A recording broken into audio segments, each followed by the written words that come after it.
Oh, but can you see behind it too? The star? Oh, I saw it.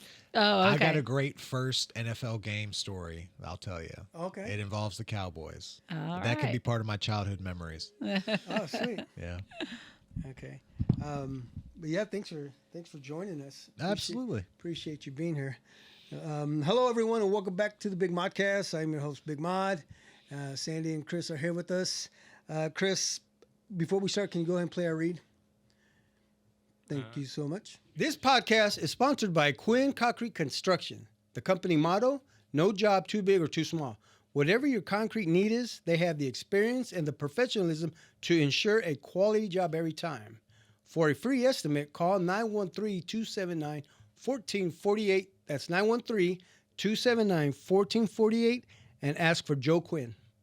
Met up with a coworker, Carrie Stoll, Oh, lived pretty close to one of my pre-stops. So I was like, hey, I got some time to kill. Let's walk the dog. So I saw her, and then we came over here. Okay. Okay. Well, I got to ask real quick. You were at Sam's Club. You get recognized quite a bit. I did twice today. Did you? The first, and it was funny. So I was driving, and my girlfriend said right before I got off the phone, she goes, "Don't talk to any strangers," playfully. And I was like, "Oh, I won't. I'll be fine." Right. Within 30 seconds, I walk in, and I get that stare and that look. And the guy goes, "You're the channel." I had a hat and glasses on, and he's like, "You're that Channel 4 guy." Yeah. I said, "Yeah, man. Nice to meet you." She goes, "I watch every morning. So I appreciate it."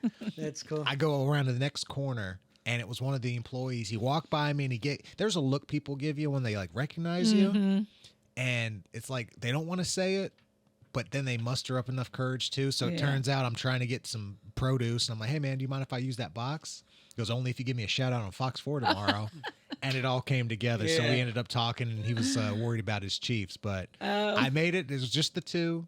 I made it out, and I spent way too much money. Oh, but I survived. Yeah. Well, yeah. Well, speaking of everybody who recognize you from Fox 4, ladies and gentlemen, please welcome to the show, Mr. Marcus Officers in the house.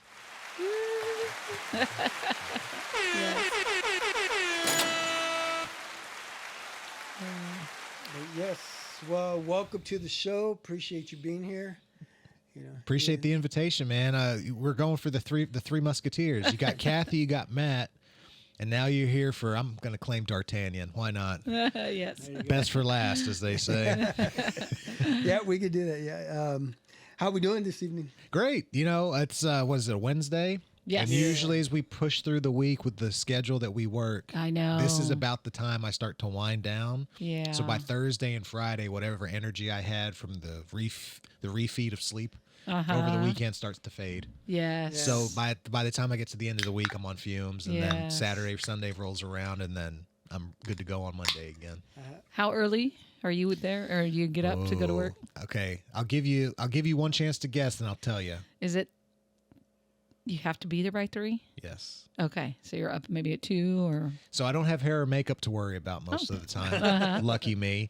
So my alarm goes off at 2:30. At 2:30. I roll out. I got everything set out, ready to go. I don't even turn on the light. I get ready in the dark. Hey. And the first light I see is when I open the door, and it's one of the porch lights. So, Okay. so my day starts at 2:30, 5 days a week. Wow. Yeah. Okay, so then do you come home and nap? What does your day look like? You know what? If I can get 30 minutes in at some point, that's a win. I typically don't sleep. I'll wait to have coffee until I get home, and then that'll kind of kick me the rest of the day. Okay. So anywhere between 10 and 11 o'clock, I'll be home. That's when I'll have my coffee, my first meal, and that usually gives me the energy to just kind of keep pushing through the rest of the day. So you don't nap then? Not really. If I can, I used to. I've done it both ways. When I first got on the shift, I would go home, get in bed, but my whole day would be messed up. Yeah. My body didn't know where I was. Yeah. My mind was mush, and then I felt like I was restarting, and I had a harder time going to bed. Okay. So then that shifted to, okay, maybe I get 20 minutes here, get going, and just stay up. Okay. And that way I go to bed earlier. So I've done both. Okay. I think this method works best for me. So what's early though? If I'm in bed, like now that the time has changed, I got in bed at 6:30 one day this week. Yeah. And it was magic. Typically, I'm in bed between 8 and 9:30. Oh, wow. Closer to 8 o'clock better. but it's really only about 6 hours, 6.5 if I fall right out. Yeah. So sleep isn't really on the table for. Well, you're young and take advantage, right? No, don't say that. I tried to go to a concert on a work day, and I've done it twice. I did it when I was in my 20s and now in my 30s. 20s one, I don't have the energy anymore. Not anymore. If there's people or anything after about 7 o'clock, I'm tapping out. Yeah. Okay. What were those concerts? So I did see Disturbed at nice. T-Mobile Center. Had to. It was one of those. This was, I think, 2019. Yeah. I'd seen him at 101 X Fest in Austin, I think when I was like 12, 13. Oh. So, and I hadn't seen him since. So they came to Kansas City. I'm going. And I turned around and went to work the next day. And I dragged, Yeah. but I made it. There you go. Yeah. And then I ended up seeing, and my girlfriend's going to kill me because she wanted to see the band. It was a friend of mine, famous band from the 80s and the 90s. What's the name of the song? It'll come to me at some point. But it was at Starlight. Okay. So I was like, yeah, why not? I'll go. I'll hang out. But I was 8:30. I'm like, hey, bro, is it I know. is Yeah. it time? And Granddad's got to go to bed here. So naps aren't even a thing. It's a bonus. It's a luxury, I feel like. Yeah. I know sleep is important. I'm not minimizing that at all. Right. It's just not really built in Yeah. to my day. Yeah. So if I can go to bed earlier, that's the goal. But if I fall asleep during the day, it's there's too much wasted time. Yeah. I just got to get whatever I got to do done and bite Yeah. my lip and push through. I feel you. I'm good with power naps. If I can just do a 30-minute power nap, and then I'm good the rest of the day. The key is not to go to bed. You do it on a couch, True, a true. chair, Oh yeah. anywhere but the bed because your Behind the body wheel. has no pulled over parts. Yeah. But no, yeah. If I found if you get into bed, you pull the curtains, your body thinks you're going out for the day. So Yeah. waking up's even harder. Yeah. So Yeah. anywhere but the bed, if you take naps, that's my advice to you. Yeah. Any naps when you were a kid? Did you ever have to take naps? I'd slap myself if I could go back in time and nap time. Everyone grab a mat. I remember Yes, those you days, remember that? and Yes. you fought not to go to sleep. Right. I wish they had adult nap time. That should be built into every workplace every day, whether it's a pod or a Right. mat or Yes. any. Just give us 20, 30 minutes. I know, right? The productivity will go Yes. up I through agree. the roof. I agree. As a kid, were you an early morning? Well, I was in sports when I was younger. Okay. So whether that was late night practices or early morning lifts, there was a stretch during the baseball season my senior year where we were hitting at 6, 7 a.m. or even earlier, depending on when school started. So that was part of the process. Was it easy to get us up? I mean, I was the oldest of 4. Oh, No. okay. But with baseball and football being the main sports, it was just part of the deal. Yeah. Yeah. So you would do it for that. Yeah, absolutely. yeah. But Oh, if it was yeah. like, hey, wake up, we're going to break the leaves. Yeah. Dad, I'm dead. I can't move. Right. Please no. Okay. And so what about your weekends, your Saturdays? I mean, if you didn't have sports going on, if you knew you didn't have to get up, would you sleep in? Yes, That was if I could. But you also had younger siblings. And if one got in trouble, usually everyone, What's the age difference? So I'm the oldest. I have a brother and 2 sisters. So I think between me and my brother, we're at like 2.5 years. Him and my oldest sister are 10 months apart. Oh. So I think we call that Irish twins. And then my youngest sister, and I talked to her the other day, and I still have no idea how old she is because I still look at her and she's 8. Right. Yes. She's either in her mid to late 20s, so there's a bit of a gap between 3 and 4. Okay. But it's the 2 boys, the 2 girls, and then the 2 in the middle are the closest in age. Okay. Wow. I mean, they're almost twins. They went through school together, graduated together. Their police academy graduations were within a couple of weeks of each other, so they went into the same field as well. as my dad. So we have Oh, three, as your dad. we have 3 Oh, officers okay. in the family. Three Officers. officers. Yes. They exist. They're out there, ladies and Yes. gentlemen. That's awesome. That's very cool. Saturday mornings, cartoons. Saturday morning. So that was, you know what? During the week, I can tell you it was Saved by the Bell, and if we could catch it, because it would play back-to-back episodes 6:30. During the week, we'd watch that before school. So if I could try to catch something I missed on Saturday, that's what I'd go for. Okay. But yeah, Saturday morning, we wake up, kind of stretch our legs, eat some cereal, probably annoy one of the siblings. And then depending on if we had a travel tournament or if we had some errand of the day, we kind of had free reign until about the afternoon. But, it's kind of like if mom and dad have something to do. Yeah. Get up and go. It don't matter. No sleeping in. Yep. Well, I'm sure your siblings all had to be dragged around everywhere when you had games and mom and dad are going. And... It was a good mix. I mean, they were old enough that we could stay on our own. Like there were times, and it was a different era. Like now you have like 3 or 4 kids. The oldest is almost babysitter. Hey, right? Don't kill the babysitter. But we, my brother, we got practice down the street. The high school field was 2 blocks from the house. Oh, wow. So like we were fairly close. So we were lucky in a lot of ways, proximity wise. And we had enough time to ourselves as just the 4 of us. Yeah. Or if our parents were there, but they both worked. Oh, okay. So we had some trust to look out for each other, which we did. Yeah. Except for the random wrestling matches we'd have in the living room as soon as mom and dad would leave. Sorry about that, Jordan. Sharpshooter is real, isn't it? So where is home? Central Texas. Central Texas. So Austin, specifically Lockhart, which is known, it's going to be controversial in Kansas City, as the barbecue capital of the world. Oh. Right, I've heard that, yeah. And I'm telling you, the competition is fierce. There are some great places down there. I've had barbecue in both places. And? I love burn ends. Okay. But Texas barbecue wins. Yeah. I will take the heat for saying that. Kansas City barbecue is good. I grew up on Texas, so I'll always be partial to it. And it's the style for me. It was more of, I think Kansas City has more of a saucy vibe. And we were never sauce. It was in the rub. So for me, it was a transition to go to sauce. But burn ends, oh my God. Yeah. They changed my life. Burn ends here. Yeah, they don't do So them. they don't as do far burn as I knew, they didn't do them in Texas. Oh, okay, The brisket in Texas, all day, every day. Oh, okay. Burn ends here, nobody can touch them. Gotcha. Okay. Yeah. So there's just strengths and weaknesses in both, but I lean Texas. That's just, home. Yeah, okay. So speaking of barbecue, have you heard of Smoke Craft Barbecue? I've not. So they are located in both Kaufman and Arrowhead. They have their booths. Oh, okay. Yeah, so you have to give them a shot. Yeah, friend of ours, Kate Colson, owns it. Okay, which location's the best one though?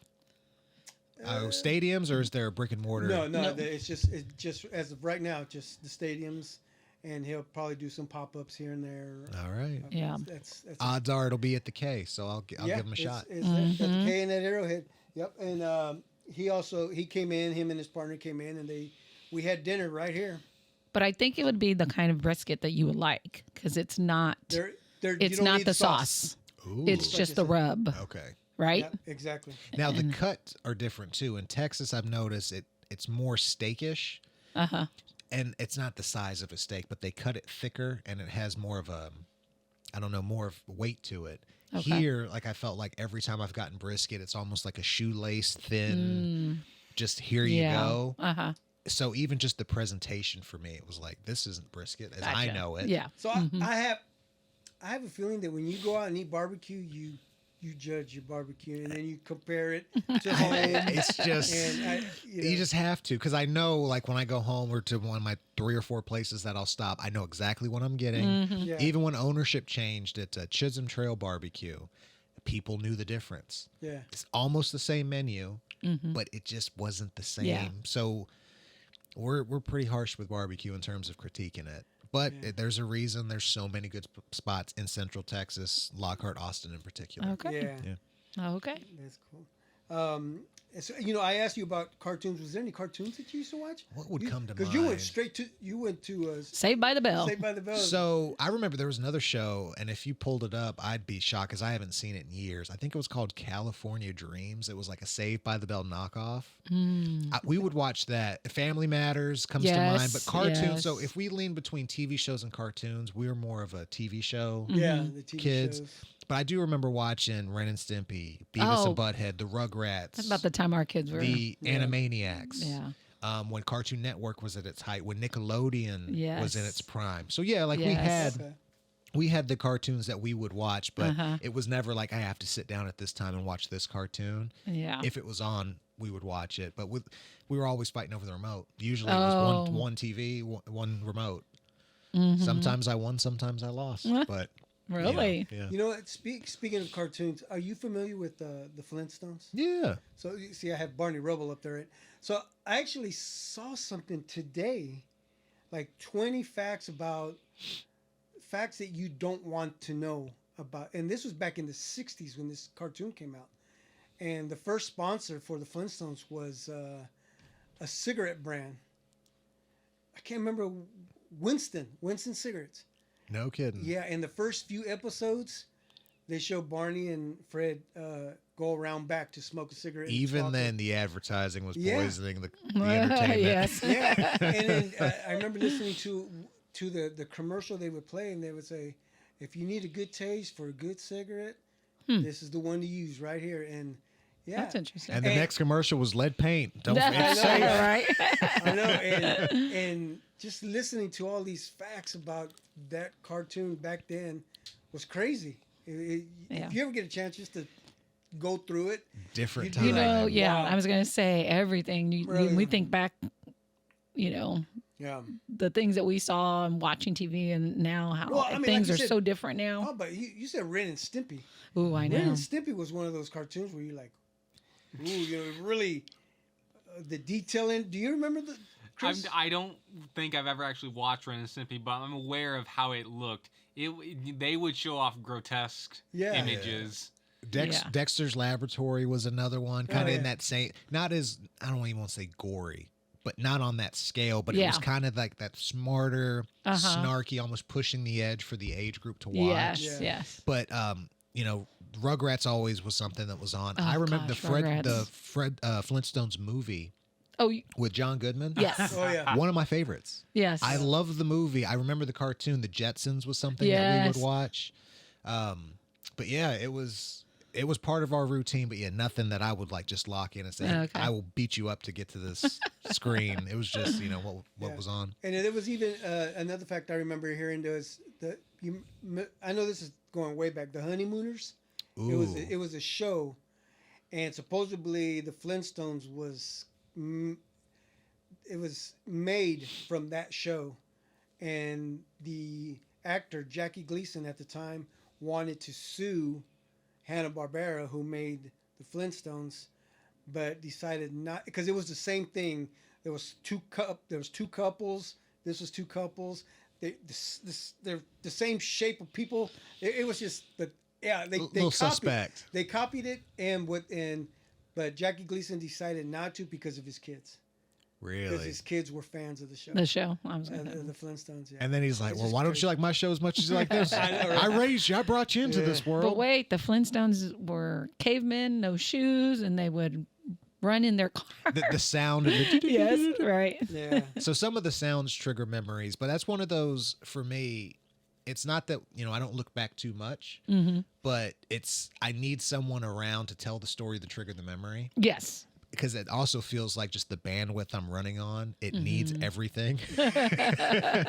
So some of those thoughts and memories, it's like, and then all of a sudden I had a really good friend last month come up to surprise me, Oh, fun. and I haven't seen him, 8 months, maybe a year. Mm-hmm. And his son's my godson. Okay. Oh, okay. So we've been tight since and he's one of those friends that you can not talk for months or years. And you You pick up the phone and Mhm. you think it was yesterday. Mm-hmm. And he was, we were just talking. And it was like, oh yeah, that did happen. Or remember that time we put a hole in your parents' roof?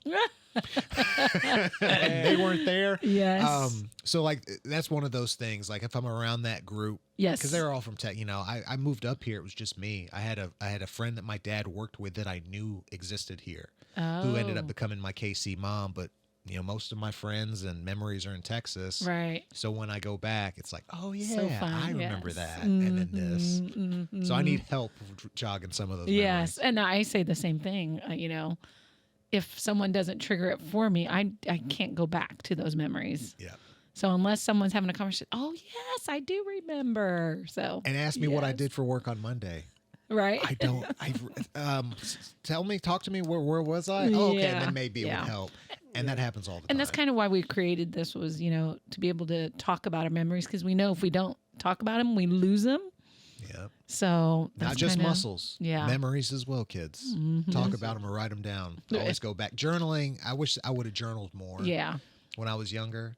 And then you can put it in a time capsule, Right. go back and go, Yeah. I can't believe I even cared that much about this person or this fallacy that I believed to be true Right. at the time. Right, yeah. So you said born and raised in Texas. Twist. Okay. It's born in England. Oh. Is that right? Yeah, my mom's English. Oh. So Nice. I have a European background. I got family in Europe. Oh. My dad was in the the Air Force? But he's in the military, Okay. and he was from the South. So I have Southern roots, European roots, and they were raised in Texas. Oh. So a multiracial, multinational, and Yeah. Okay. No better state to be raised in. really, I mean, you're a Cowboys fan. I am. So, the appeal to go and see Cowboy Stadium, the old and new, and the Cowboys in Texas are everything. But I have some bad news for you. My dad was a Steelers fan, Is that right? which makes us Cowboy haters. So you grew up a Steelers fan. I did not. I Really? was a Titans fan. When I became so I used to watch, football. I didn't think much of it. Like, ooh, this is fun. But I liked the Carolina Panthers initially. Not enough to say they were a team of mine, but I remember having remember the little headliners? They were for the football players, little bodies and big heads. Oh yeah. So I have boxes of those. Really? The one I had in a case with tarp, and it still had the glitter stars in it, and the trading card in the back was Kerry Collins with the Panthers. Okay. So that's a team that I remember early. As I got older, like I liked Michael Irvin. I always wore my chin strapped down to be like him. We went to a training camp when they were working out in Central Texas. So I have pictures, if you can imagine this being a fence line and me being at the height of it. You can see the top of Emmitt Smith's head, the fence, and then maybe his shoes. Oh. So we spent time around, like we went to Cowboys training camp once, but when I became a football fan, the Titans had just become the Tennessee Titans after moving from Houston. Yeah. And they were the Tennessee Oilers one year, didn't care. The year they became the Titans, I was just old enough to care about football, and I was an Eddie George, Steve McNair fan, and I have been ever since. And let me just tell Okay. you, it's been rough. It hurts to watch the Titans play football now. Oh, it's so painful. I know. But as a Cowboys fan, you've been through some of those He pains. feels it, But yes. we didn't have the Last 30 highs you did. years, Last 30 years, Marcus. Yeah, it's been tough. Can you imagine? There's people that haven't seen 9/11 or the Cowboys win a Super Bowl. That's crazy. Oh man, I'm old. I just went great saying that. Yeah, Shucks. I know. Yeah, and I don't think they'll make the playoffs this year. I mean, their defense just stacked up here with but I don't think it's going to change anything. It's a weird year. Yeah. Dak's playing well. CD's finally healthy. George Pickens is playing for his money. I mean, I wonder if Jaden Blue, who Texas boy, went to UT, maybe he can pop, kind of like was it taking D'Amico him a Ryan? bit. What was it? DeMarco Murray when he had that 1 year. I'm not saying he's that level, but maybe. But you pay almost $200 million to two corners that aren't on the field with know, Bland and Diggs. I You're don't shooting yourself in the understand foot. that, Yeah. Diggs' story. I have no idea what's going on with him. He just disappeared. Yeah, I mean, he had that 1 year, and that's great. Yeah. Then what? And that's Had kind the year, got paid, and then Deron Bland, same thing. All those interceptions, and I think the one he ended up breaking the record on, it was a pick six. Yeah. So, who's this fourth round pick or whatever he was? Like, the Cowboys got a steal. He gets 92, 98 mil, and it's like, Deron who? Yeah. I know. But that's the risk that you. That's the risk of just signing a guy in house. That's crazy. Yeah. Yeah. Speaking of house, the house in Texas where you grew up in, is it still? It's my mom's still there. Mom's still there. Yeah. Really? That's cool. She actually, we were just FaceTiming the other day, and she was showing off new cabinets. Oh. And I was like, oh, my, well, these are great. Where were they when I was there? But that's the thing. It's when you go home and you're truly going home, because I know some people go home and it's just to the city. the house has either been destroyed or Yeah. remodeled or they Right. moved out. My mom's still in her house that we grew up in Mm-hmm. from second grade on. Nice. So it's nice to go home. Yeah. Like It there's is, home yeah. there, yeah. But at the same time too, we're starting to figure this out. Man, we have more money now that our kids are older to do those things, right? I mean, 4 kids all about the same age. Yeah. Yep. It took time, but Yeah. that was the investment then. You knew if you're getting a house, at one point it'll be everything you want it to be. Uh-huh. But you don't appreciate the great until you go through the stuff. And my Mm-hmm. parents went through it. I don't know how many Toys R Us's my mom got kicked out of for flipping Jeffrey dollars and making sure we had a Christmas. And Uh-huh. the grind that it was to make sure that multiple young kids were taken care of. Right. Whatever my parents had to do, they did. Mm-hmm. And they did it well. And going home, yeah, it's always a pleasure. And so it was nice to see my mom come up here, but I'm due a trip down Oh, okay. to Texas at some point. Yeah. Need Is to it, make is that it too drive. cold here for her to come? You know what? I think she misses it somewhat. Oh, okay. Now she'll be here for a minute. It's like, oh, I wish it would rain. But if you have to be in the rain, Yeah. Right. it's kind of that same thing. If she's inside and has nothing to do, yeah, oh, I love that it's chilly out there, dear. Make us a cup of tea. But if you had to go out in it, Yeah. oh, why did I come up here? I knew I should have waited until Because the you spring. had to adjust to that as well. I moved here in the winter. Oh. Yeah, that was rough. January 2017. The week before I moved, the Chiefs were playing the Titans, and you can look this up. I'm telling you, because it'll come up. It was like 13 degrees at kickoff with a wind chill of like -6. And I'm watching the game with my dad, and I look at him, and I said, "What am I doing to go into Kansas City?" I'd only ever been there for a job interview. The second time was to come up to move. And I'm moving in the winter. Oh. He and I drove on up. It was cold. Yeah. But I've been here now 8 winters since, going on 9. Haven't frozen yet. Yeah. How far is the drive? What's Straight shot off of 35, but with stops, with gas, you're looking at a 12-hour trip. about 12 hours? Yeah. Okay, that's not bad. It's really, it's straight shot. So Yeah. that's the pros and cons. It's better than driving from here to St. Louis, because that drive on 70 is god awful. Yeah. Very- For the love of, just no. Really? No. It is. It is not. I've always said that too. I'm glad you said it. I'm sure a lot of people think it's Yeah, it's it's a horrible awful. drive. Yeah. I have know. family there. You're and- just going one way. You would think it's the easiest thing, but when you got people going slow in the fast lane and there's Yeah. only 2 options, Right. And construction, it always seems like there's construction. yeah. And if there's not construction, there's a crash. Yeah. And if it's not a crash, it's just because somebody's pulled over with their hazards on and everyone wants to know. Right. Yes. Yeah. What's happening? Who cares? Just please go faster and get out of my way. Yes. Yep. Yeah. Were you an indoor or outdoor kid? You know what? I think we walked the line on that. Yeah. It was the generation you go outside and play, drink out of the hose. Uh-huh. You know, it didn't matter whose yard you were running into. You know, my best friend lived 3 blocks over, so we'd walk across there quite a bit. Our schools, we had an elementary school, 2 elementary schools just north of us. The high school was east. It was easy. So you just kind of walked, you rode your bike. Nice. But we were also kind of gamers. So there were Oh. days where it's like, Dad, just unplug it, get outside now. Okay. So if me and my brother weren't fighting over a Sega, which then turned to an Xbox to a PlayStation, so we had both worlds. It was Okay. go outside. Oh, what's this technology stuff? Mm-hmm. So we were that last generation to know what it was like to wait until the lights came on to come in. Yeah. Yeah. Because I would say Raul and them were right about that time when the game systems started coming out, right? Yeah.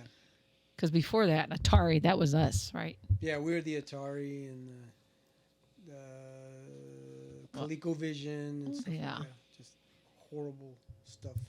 I remember playing like Madden 02. I think Eddie George was on the cover, and at the time, I think it was a PS2 game, if not a PlayStation, early PlayStations.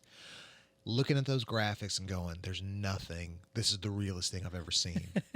Turn on Madden 0102 now, I know, right? and it's just blocks with different colors, and now you can literally put on, a headset, Those VRs or whatever. and you're looking at what you think is Eddie George or whoever the star is now. It's crazy It how is. different technology is in just my short lifetime from Oh, yeah.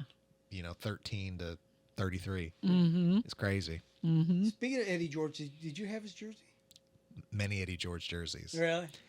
I wore one to the point the numbers on the back faded. Damn. I mean, it was the light blue, navy blue shoulder pads with the shoulder, the navy blue shoulders. I bought it in Tennessee to go see my first Titans game. Oh. I didn't take it off for a week. I made my dad take us to the stadium. This was, I think, 2004, like 2 hours before the gates opened. I just couldn't wait to get to, at the time, Adelphia Coliseum, and you saw the red lights in downtown Nashville. They played the Jacksonville Jaguars. I remember almost everything about that game. Really? The Titans ended up winning, and that Eddie George jersey I still have to this day. It was, I think, one of like 3 Eddie George jerseys I have. I had a red one, a white one, and then that light blue one. Yeah. Was Collins his quarterback?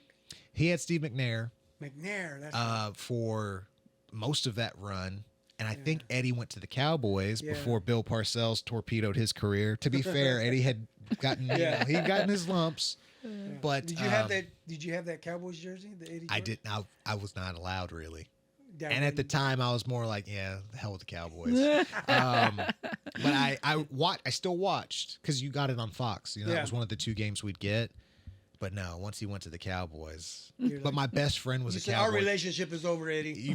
I know we're going to be balled together at some point, but not right now. My best friend was a Cowboys fan, so he gave me hell for that. Yeah. Because he, guess who's on our team? Yeah. And then I was like, well, Marion Barber's better. Shut up. Shut up. But yeah, it was a tough time. So then you played football in high school? Football, baseball were my 2 main Oh, sports. okay. We played everything, but when it came down to it, football, baseball, it was Texas. You had to play football. Yeah. But I always thought I was better at baseball and probably should have explored that more. But to this day, I'm glad I played multiple sports because I can Yeah. feel it. I can see it. It's kids, parents with young kids, let them play everything. Please. Those one sport, Okay. I'm telling you. I know, but good for 'em. that's what's going on. It's a business, Ugh, and if you don't unfortunately. play that season, you fall behind and blah blah blah. And yeah, I'm with you on play everything. Once they start figuring out the money it's already an issue, how much it costs to play in these summer leagues. Yeah.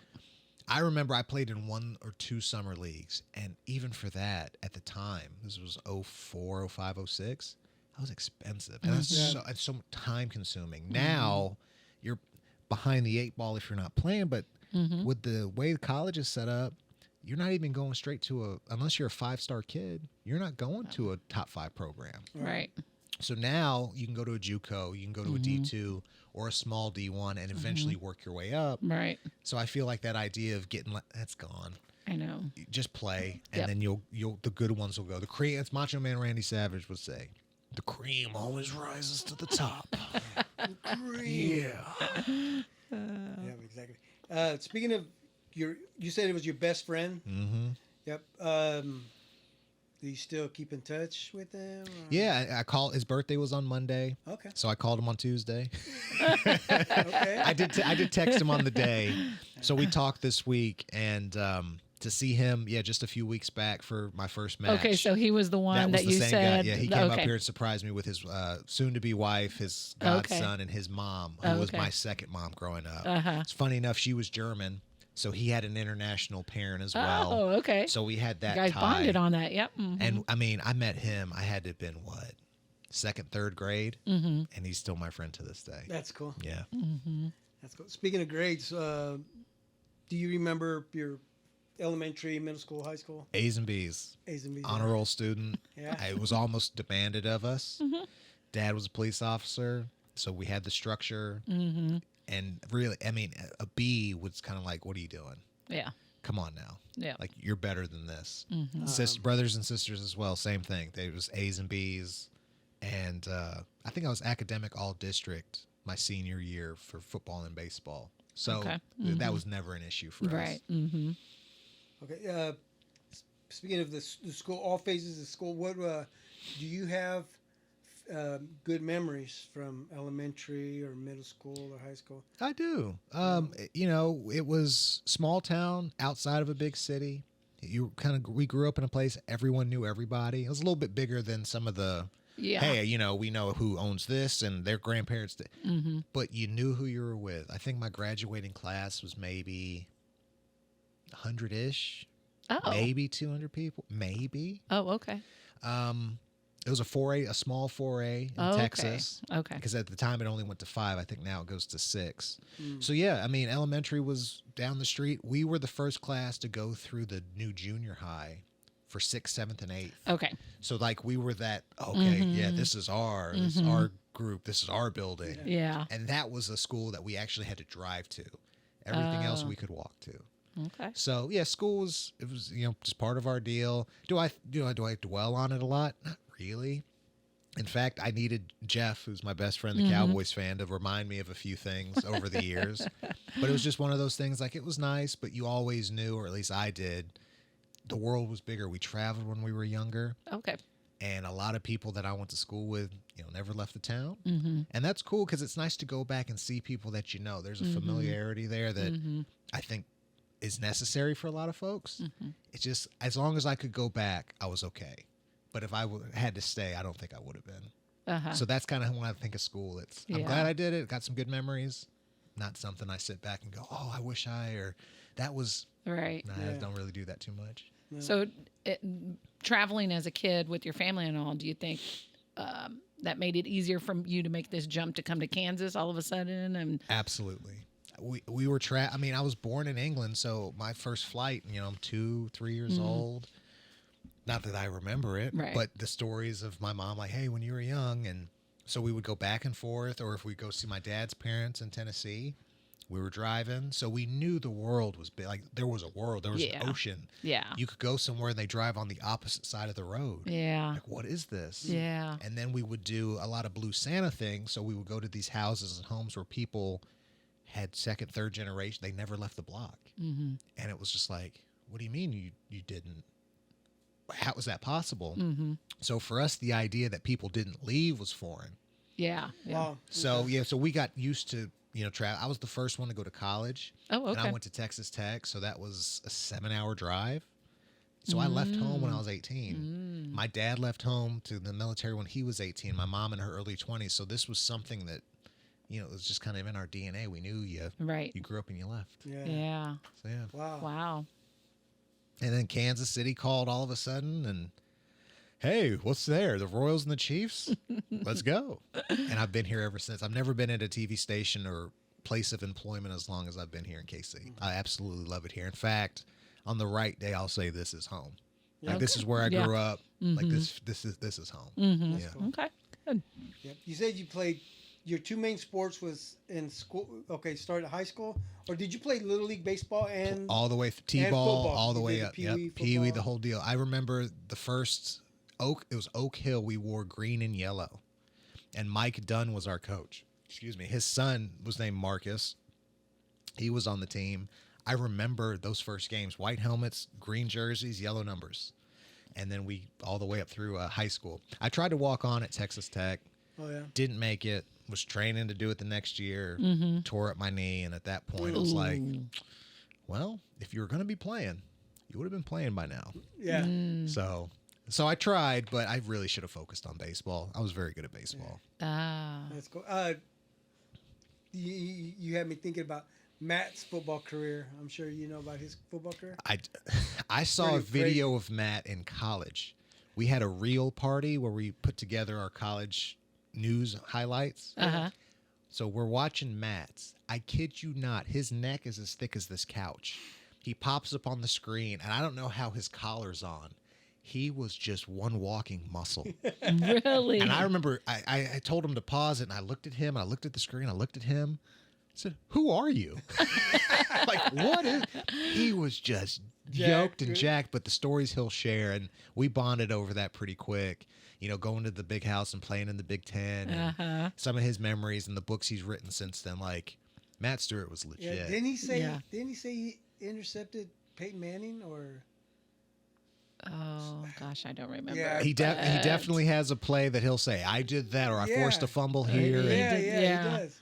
but looking at him now, or even just talking to him. He shared those stories with us. But you would never know. No. But I saw College Matt. Okay. College Matt could run through a brick wall and Really? not lose a step. Yes. Wow. He was a walking muscle. Bless him. Okay. Did you ever win a state title? We're never that good. No. Now, my brother's teams, I think his junior, senior year, made the playoffs, and that was Yes. just make the playoffs, baby. Right. Right. And they did a couple of different times. I think they even won a playoff game at some point. Okay. If we won 4 or 5 games, we were happy. Oh yeah. Yeah, if we beat Del Valle at the end of the year, it was a successful season. Right. Baseball, my last hit came in our last home game against the defending state champions, New Braunfels. I believe they were the Unicorns.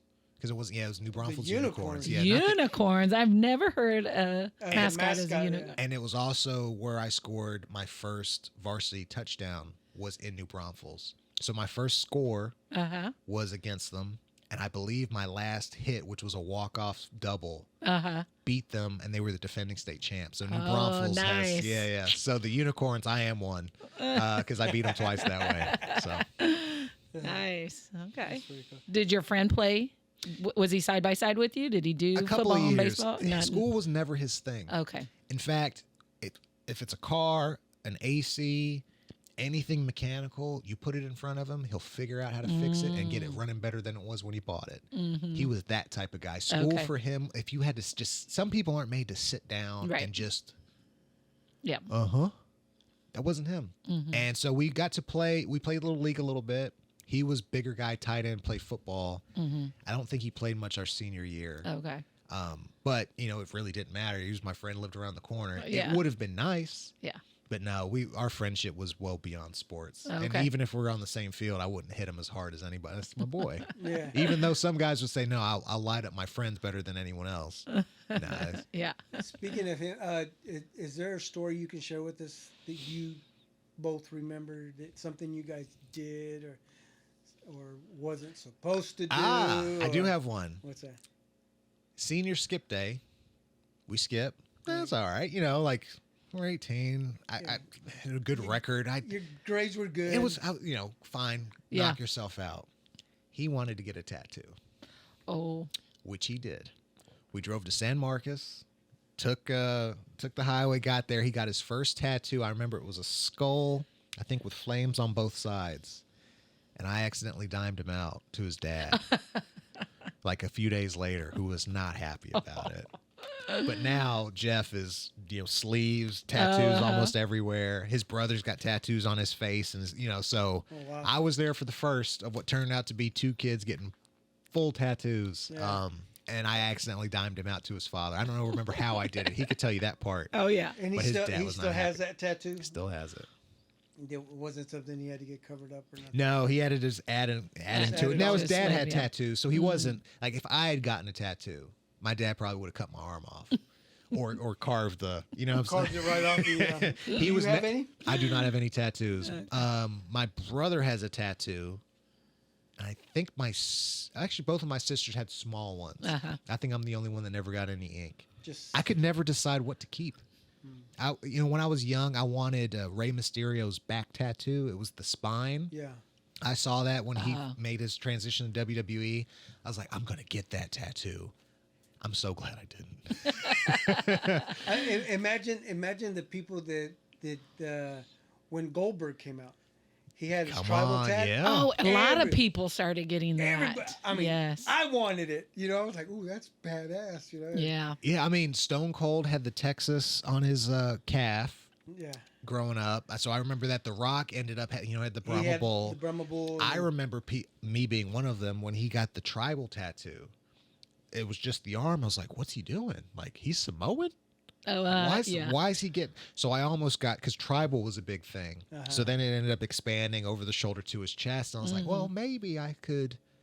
Maybe. But no, I could never decide what I would want and be happy with 20 years from now. So I just said, My sister said it best.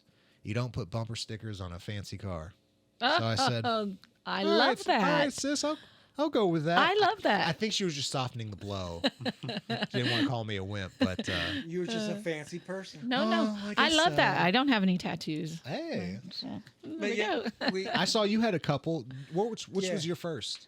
My first one was actually I have it on this arm. It's a spider web, and I have a spider down here. That one was, and it only cost me $30 Hey, because damn inflation. because because at the time my sister says, "Bro, do you still want a tattoo?" And this is early '90s, and I'm like, "Yeah." She goes, "Well, a friend of mine needs cash, and he's willing to do any type of tattoo you want, but he's desperate for cash right now." So I'm like, "All right." So that's what I did. I got me a $30 tattoo, but it's nice and big. But now I got a scar over it because I had a rotator cuff surgery. Oh, that's a pain. Yeah. So yeah, and then I have this one here, but this star. So I have family in El Paso, Texas, and in El Paso they have a giant star on the mountains that overlooks what is it, eastern side of El Paso, and you can see Juarez, Mexico. It's right there. It's right there. Yeah, and so El Paso to me is my second home. Yep. And so what I did is I put that angle because these are the mountains. Not too many people know. See, you thought it out. Yeah, I did. That's a key. I mean, my sister ended up getting a tattoo. Like she has a couple. Like one has our names, and they're hidden. Yeah. But I remember she got one that even to this day, she's like, I'm not going to show you. Don't even talk about it. It never happened. It's like, no, it's right. It's not there. Don't. And I don't even know what it is. I think it was some heart with I don't know. It was something silly. Yeah. But to this day, she's like, why did I get that? It's so I think there's a lot of people that regret. But thank God it's hidden. Yeah. So at least she was smart enough to hide it. Right. So, you get the neck, the face tattoos, or you know, get them on, like very clear. It's like, oh, what are you going to wear gloves? Some people in tattoos. And at the time, tattoos were so taboo. Like, you were either a Yakuza or, an athlete or a hardened gangster. Now, so the idea of tattoo has shifted. Yes. But I was in that. I didn't get in trouble, and I wasn't in the Japanese gang, so there's no need for me to get a tattoo. Wait, there were Japanese gangs in Austin? Well, no, but the Yakuza were the only other ones that we knew at the time that had these big tattoos. I'm not familiar with that. Yeah, they would have tattoos that they'd own. It'd be like everything but like here. So if they wore a collared shirt, you couldn't see it. Okay. But if they took off their shirt, they would have full chest plates and the whole. Yeah, it's just a little. I didn't. Yeah.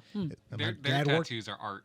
Yes, and it's full body except for like I think except for the neck and like gotcha. the Yeah. chest line. Oh, okay. A lot of color, a lot of dragons, a lot of a dear friend of mine in Texas. I think it's a koi fish is another popular image. Yeah, I can see that. Yeah. That they use in Asia. Okay. Yeah. Yep. What was the name of your high school? Lockhart High School. Lockhart. We were the Lions, maroon and white. Maroon and white. Yeah, the Lockhart Losers. For a while, we were known as the football team. We tried our best to change it, but it just wasn't in our nature. I like to tell this story that I went to Argentine Middle School there in the Argentine district, and we had this victory bell. That I'm not gonna say we because the 3 years I was there, I never heard it ring. Well, it sucks. I don't even know. Maybe you had headphones in. I don't know. It could have been anything, right? I don't know. Never got to hear it ring or anything like that. What would be the reason to ring the victory bell after every win? Yeah. Oh. After every win. So this suffered pain together. I feel you. If you were looking for our lion to roar, you would have thought it was mute. Yeah. So I don't know if that bell still exists. It probably just seized and never rusted shut. Yeah. Never did anything. But even though your school didn't have winning teams, you got to play everything and anything you wanted. You didn't have to compete with all the other kids that were year-round sports and cutthroat cuts for teams and all. It was a different time. Like if you were on the roster, you were on the roster. Yeah. Like for me, it was. I remember we had a coach that wanted us to do one sport. So I played football, baseball. A couple other guys did like football, basketball. Only a couple of them did varsity for both. Because there was a coach, and I forget his name at the time, that like I was on JV as a junior in baseball, and I shouldn't have been, but it's because I'd spent all the rest of the year playing football. So for him, it was like we didn't have you. He was new. Like you're here to play baseball. I'm like, well, no, I'm playing football. It's Texas. What are you doing? Now we would joke that the position I played was ass back, because you'd run out on the field and the coach would say, "Hey, you get your ass back." But no, I was a running back, and then my senior year, we got plenty of playing time. Even on JV, those early years, plenty of playing time. We had a game where everyone had failed out, so we had like 4 subs. So everyone played both sides the entire game. And I distinctly remember Coach Brock, bless his heart, he talked like this, son, and he would always get amped up and ready to go. And he was our health teacher, too. So imagine learning sex ed from Coach Brock. And he told me to blitz, and I had nothing left in the gas tank. I was lucky I was standing. And he said, blitz, on this play, whatever you do off, you blitz. You hit that quarterback. Didn't blitz. Yanked my ass right off the field. When I tell you to run, son, you run through a brick wall. It's like, Coach, I can barely walk to you. I don't understand what you want from me. Yeah. But no, you learned a lot. Football is, I think, one of those necessary sports for a young man. You got to play. If you're not going to be in the military, you got to play football. It teaches you something about life. It teaches you something about yourself and how to depend on yourself, depend on others, take instruction, be disciplined. Yeah. And if it's not football, you got to find a sport with some firm structure. Yes, I agree. And I think, your life would be better. Like there's a reason athletes or student athletes, they just have a different edge. And it's usually because they just have that competitive nature, either drilled in them or they're born with it. Yeah. Did you ever try basketball? You know what? I was never a jumper. My dad was a great basketball player. Yeah. He played, I think as far as I knew, he was all state, could dunk. He was, 5'9", 5'10", but he can get to the rim. I'd be lucky to touch the net with a ladder. At the time, I'd call myself, I was a rhino. I was low on the ground. I was agile. So football was great. Baseball was great, a great arm. But basketball was just never my thing, especially through high school. Like those guys were too good. And I didn't have the energy or the cardio at the time. So basketball, I'd play, pick up, play through college, just shoot around. I think once 9th grade came around, I'm tapping out, boys. When you played high school football, was there any standout kids that you played against that made it to the NFL? Or that's a great question. I know my brother had one, and his name escapes me now. I wish I would have known it. He ended up playing, I think he was a first-round pick, played at Oklahoma State, but his name escapes me. For me, there was a kid at New Braunfels. He was a wide receiver, and at the time, a white wide receiver, like a white running back. What? Who is this kid? I can't think of his name, but I was the captain for that game, as was he. Oh. And I remember walking up to him and then going, like, how's he in high school? Yeah. We never had like the LeBron James or the Terrell Pryor, who would have been like that next athlete. Yeah. But I remember this kid at New Braunfels. We're going to lose today. It just turned out that's the game I scored. So I won. Yeah. But yeah, we definitely lost that game to the Unicorns. I love the way you said that, but I won.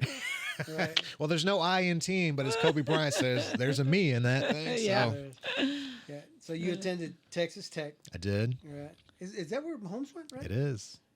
He just had to follow me to Kansas City. I guess. What are you doing, Pat? You could at least text me. And so were you a fan of Mahomes when he was playing at Texas Tech? So I was there for the Graham Harrell, Michael Crabtree year. So that's the year we beat Texas on the final play, and we rushed the field 4 different times. And I'm almost certain I ran past Trent Williams because I think he was the tackle on that Oklahoma team that we beat the year before that Texas game. So we rushed the field a few different times. So at the time, Tech winning 9-10 games was huge. I remember camping out for the Texas game. Really? People were out there all week. You should have seen some of those tents. But I ended up graduating in 2011. So I saw Seth Dagey was the last quarterback of the Texas Tech team, and I think Taylor Potts was in that mix before I graduated. Mahomes came a few years later. I did see him play in college. It was against TCU. I think he was a sophomore.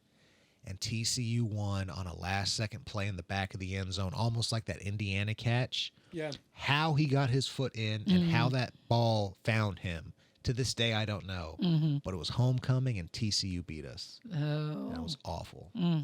Ugh. But You know, when he came in as a freshman, you're like, who's this kid? Yeah. Then as a sophomore, you're like, who's that kid? And then as a junior, you're like, he's that kid. Like, he's that dude. Then so getting to see him play, and then I was here, I think a year before he got drafted, and I got to interview him. Before he became a starter. And I remember asking him, you know, a few different questions, but it was like, hey, how do you think this year on the bench helped you? And he's like, well, I learned from the best. I knew what was expected of me. So as soon as I got ready and it forced him to find himself and not be in the spotlight, it's like, if you have a slingshot, right?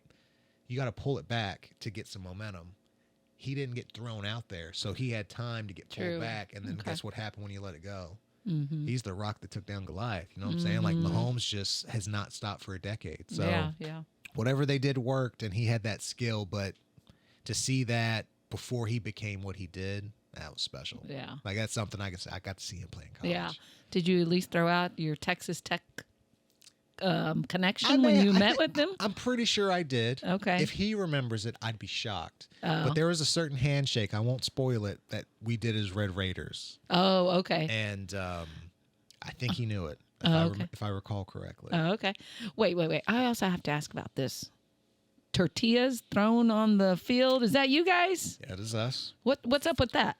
It wasn't as big of an issue then. I say we throw the tortillas to soak up the blood of our opponents. That's what that's what I would say. I don't know how that started, but we used to do it, at least when I was there, for the really big games. It got a little bit out of hand, and which is why the Big 12 was cracked down. But it was an ebb and flow thing. You did it once and you were done. Okay. Never really knew the start of it, but we got in trouble for changing the fight song and adding some swear words to it. So we weren't throwing tortillas, but they didn't like how we would hit them, we would wreck them, we would because it wasn't the way it was written. So that's what we got in trouble for. But I think just every generation has their thing, and they just got out of control. Yeah. Okay. Yeah. So I mean, that's just like K-State basketball. We're K-Staters. Our oldest son went to K-State, and ever since then we've been watching football, basketball, whatever. And when the basketball coach of the men's, when he came in and he made the student body change some lyrics to their chants that they were. The chants, because every time KU would come in, it'd be FKU, you know, and he's like, no, we're not. While I'm here, we're not doing that, you know. Yeah. And it's worked. They don't do that anymore. And they were winning. Now, I will give K-State some credit. That purple they brought out a couple of years ago. That lavender? Ooh. Right? That is a great color. Fantastic. I mean, if I had to pick a purple, it's that purple. What's that one? So we had Mike Leach.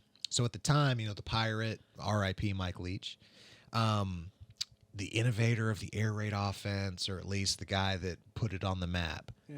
He kind of pushed Be Wild, Be Crazy, the blackouts that we had for the big games, like against Texas and the Oklahomas. The energy and the atmosphere was unlike anything I've been to since. And I'm not saying that because it was such a formative time for me. Those games were insane. Really? I remember a blackout against Oklahoma State when Des Bryant was there. We beat the hell out of them. And it was freezing cold, but we were so in it, you didn't even think about the weather. Yeah. It was just crazy, the atmosphere it drove up. Bobby Knight was there, and he was trying to instill his Indiana touch to the basketball program. Now, what we did learn was the money that he had raised within his first year covered them for like 30 years. Bobby Knight generated money there. Then his son took over, but the basketball culture wasn't where it wanted to be. And I remember he had reached a milestone win, and he chastised the crowd that was there, me being one of them, just because the support for basketball wasn't the same. So, you know, with your coach, that's a tall task, but you got to win to do it. Yeah. Bobby Knight had won, just not really at Texas Tech. Right.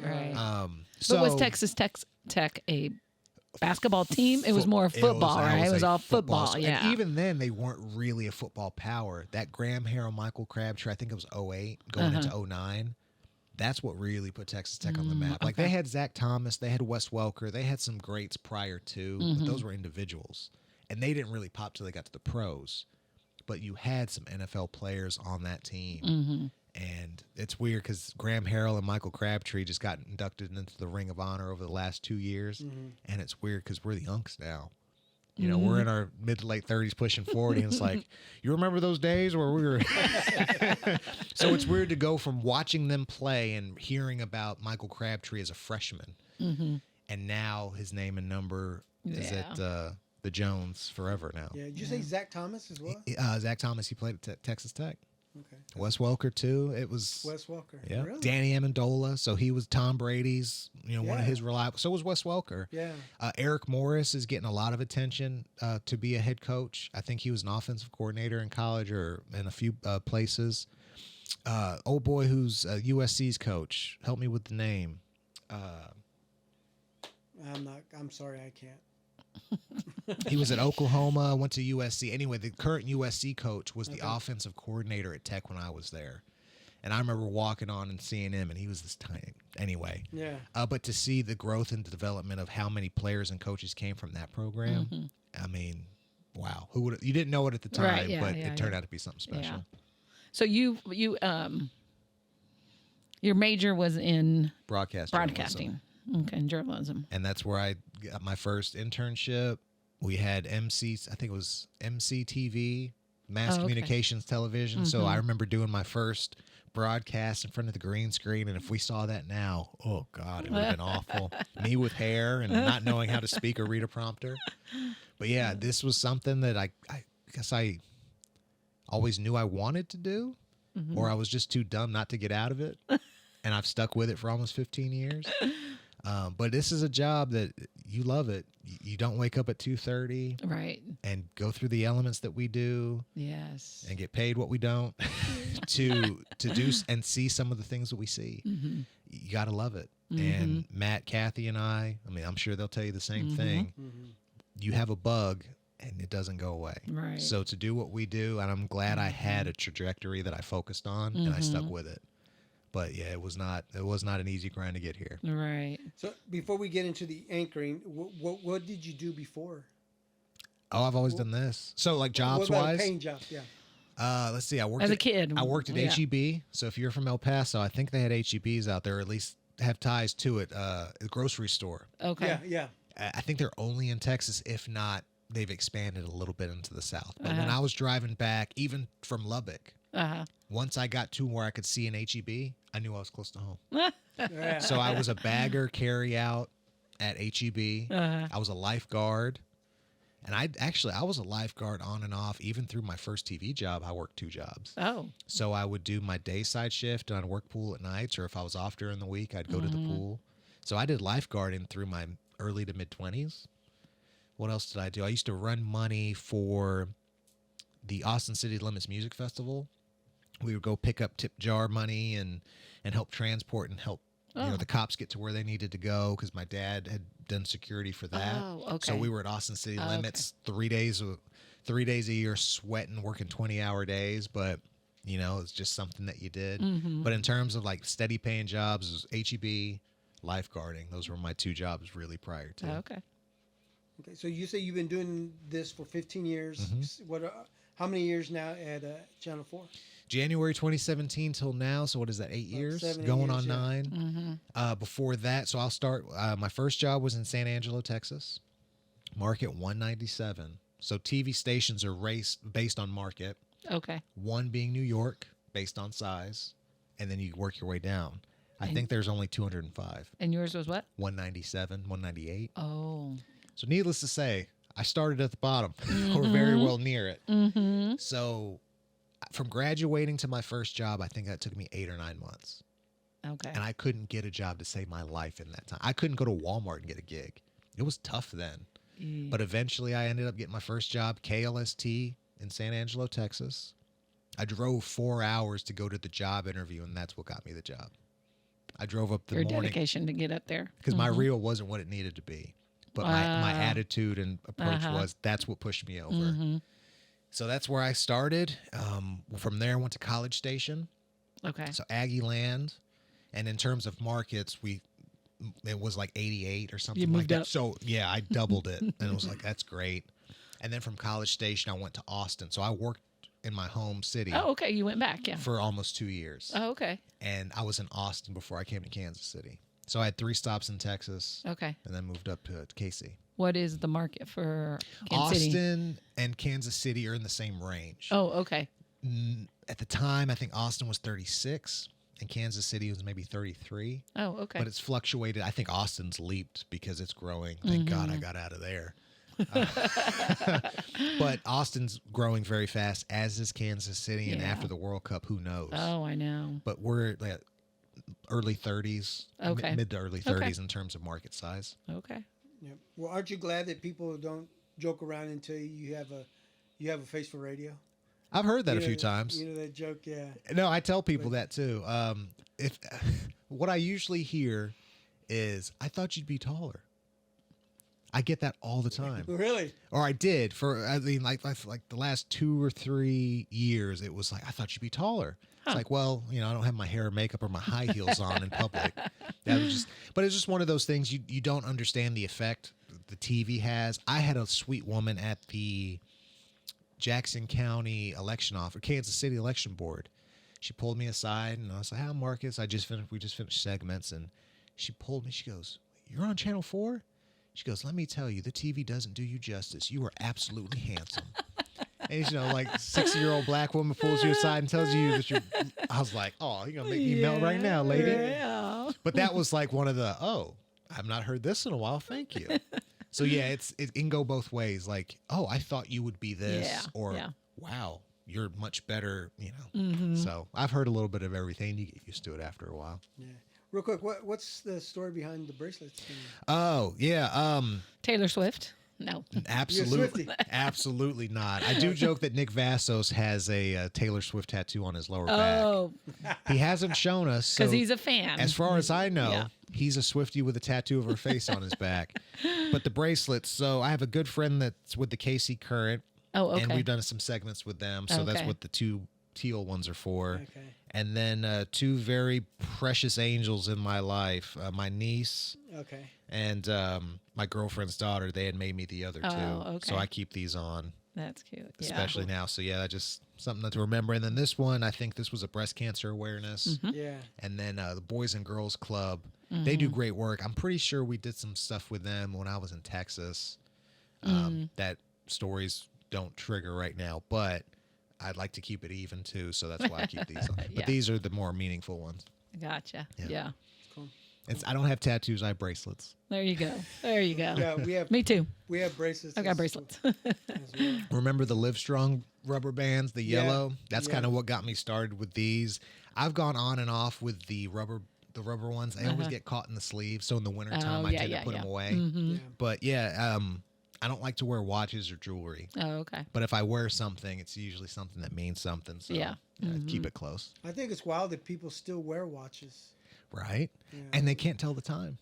And Wait. sometimes they're- Some people can't. Well, not Well, with the but that's old a smart school. watch. Oh, you're talking about you're just talking about a regular watch. Yeah. Gotcha. just an Yeah. old school Yeah. watch. Yeah. Now I have 2 that I still like. I'm using, just different time. Yeah. But they don't have the batteries don't work. So I'm letting you in behind the secret. The watches I do wear, They do not work. no. They're just there for look. I've set the times to something that's important to me. But if you ask me what time it is, I'm not looking at my wrist. I'm You pulling can out pull my out your phone. phone, Yeah. yeah. Or ask Siri. We can do Please. that. Yeah. Someone else answer this question because I can't look down and tell you. What inspired you to get into this? I think it was helping people. There was, with a first responder family, you understand that you can make a difference with how you approach and your job or just what you do.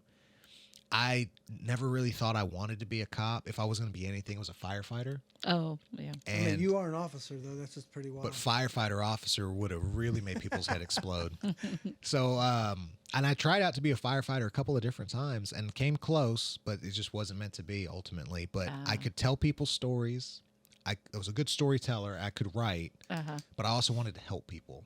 And helping them in the way that I could was to give them an opportunity to speak, to showcase something that needed change, to give them a platform to say, this is what we're trying to do so they can help whoever it is that they're working with, whether that's a nonprofit, a neighbor that's trying to help a neighbor, or just someone that's trying to get a business going. Hey, we're here, we're doing great work, please. So I found that with the career field that I chose, and to this day, we can still help people. And I know TV has kind of gone through its ups and downs, especially right now with how media is being utilized and not in the best of ways, which I think a lot of us can't acknowledge and should. But there's still that opportunity to help somebody. Yeah. And that's what really got me going. Yeah. Have you ever had that moment where you told yourself, this is why I do it? A couple of times. Yeah. There was a story in Kansas City very early on. A friend of mine had a friend, that's usually how it goes, right? Whose son looked just like Salvador Perez. Now, when they told me this, I'm like, okay, sure, whatever. I saw pictures. You would have thought this was Salvy's kid. Or Salvy was shrunken down and put into this kid's body. So this was, I think I was within my first 6 months. Somehow, the connection I had made with someone on the Royals, we were able to organize a surprise meeting for this kid, his dad, and Salvy. He had never met him. So we go to the stadium. The kid thinks is there for just a tour. We go down to the batting cages behind in the dugout, behind the dugout, between the clubhouse and the dugout.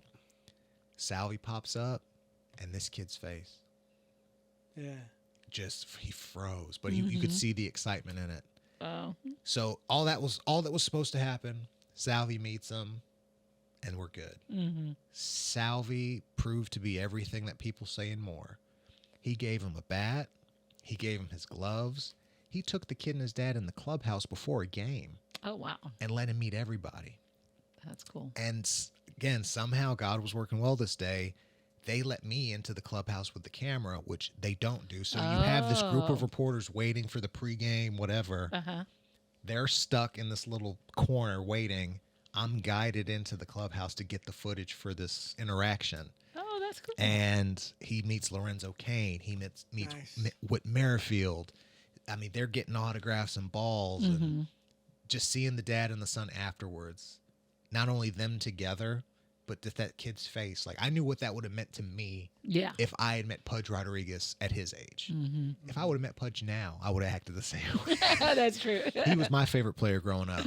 So for him to not only meet Salvy, for Salvy to be that welcoming and that wasn't required, it wasn't even an idea. That's when I was like, damn it, I'm doing something right. Like, that's the one that comes to mind when I think of that. That's cool. Yeah. That's cool. So you've met some big people. I've been fortunate too. And Salvy truly is big. I've never hugged a man who made me feel like a child. Salvy did. I'm telling, it was like a bear getting a salmon. His hands are massive. He is massive. The fact that he's caught as many games as he has at that size, I need his knees or whatever his genetics are, because I'm having a hard time just doing squats. But Salvy was not only a big personality, but it was very grounded, but a physically massive human being that surprised even Mahomes too. He's taller and wider than you would even imagine. Oh. And he's got massive hands. Yeah, I'm telling you, if Mahomes... It's funny you say that because, of course, I'm still a big Troy Aikman fan of Monday Night Football. Watching him talk, and when he's just doing this, his hands are freaking... I would hate to get And that's slapped. on TV. Can you imagine if you saw him live? Or like in NFL football is big. Surprisingly, like when Tyreek... So I'll tell you two quick stories. Okay. One, I met Tyreek Hill when he was on his apology tour after that video had leaked about him and his wife at the airport, right? Okay. So he's doing a Nino Brown food giveaway type thing. I think this is during the pandemic. Nino Brown. Okay, Pass out the turkeys like Nino Brown, baby.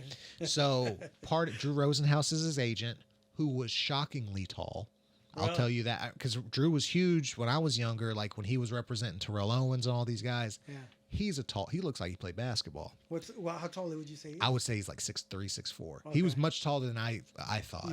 So on a good day, I'm 5'10", maybe 5'11". Yeah. I'm looking over Tyreek Hill's head, and I'm like, this is the cheetah? I couldn't believe how, not that he was a small guy, because he was no fat, all muscle, but he was so short. And I'm looking like, this guy's a terror to NFL teams. And every time I've seen him carry a football, it looks like he has 2 pillows and he's running like. But no, Tyreek Hill, in terms of height, if he's 5'8", probably with shoes on. Really? But he is, 0% body fat, cut, muscled up. But the best story that you'll like, I'm in Frisco, Texas, just on a whim. I have some friends that live there. I decided to go see the Star. Okay. So the Cowboys' new training facility. Yeah. Out there, it's not too far from where the Frisco Rough Riders play, the Rangers AA. So I'm like, oh, okay, I get to see some stadiums. I love stadiums. Let's go see what the facility's all about. I'm like, wow, this thing's everything you think. So I'm walking around, and I see this big glass building. I'm like, what's there? We can just walk around. So as I'm walking up, I look to my right. Joe Buck and Troy Aikman are leaving. Oh. And my first Cowboys game, which I'll tell you here in a little bit, Troy Aikman was the quarterback. Okay. So I walk up. There's only a couple of people here. So I walk up and I shake Troy Aikman's hand, kind of with Drew Rosenhaus.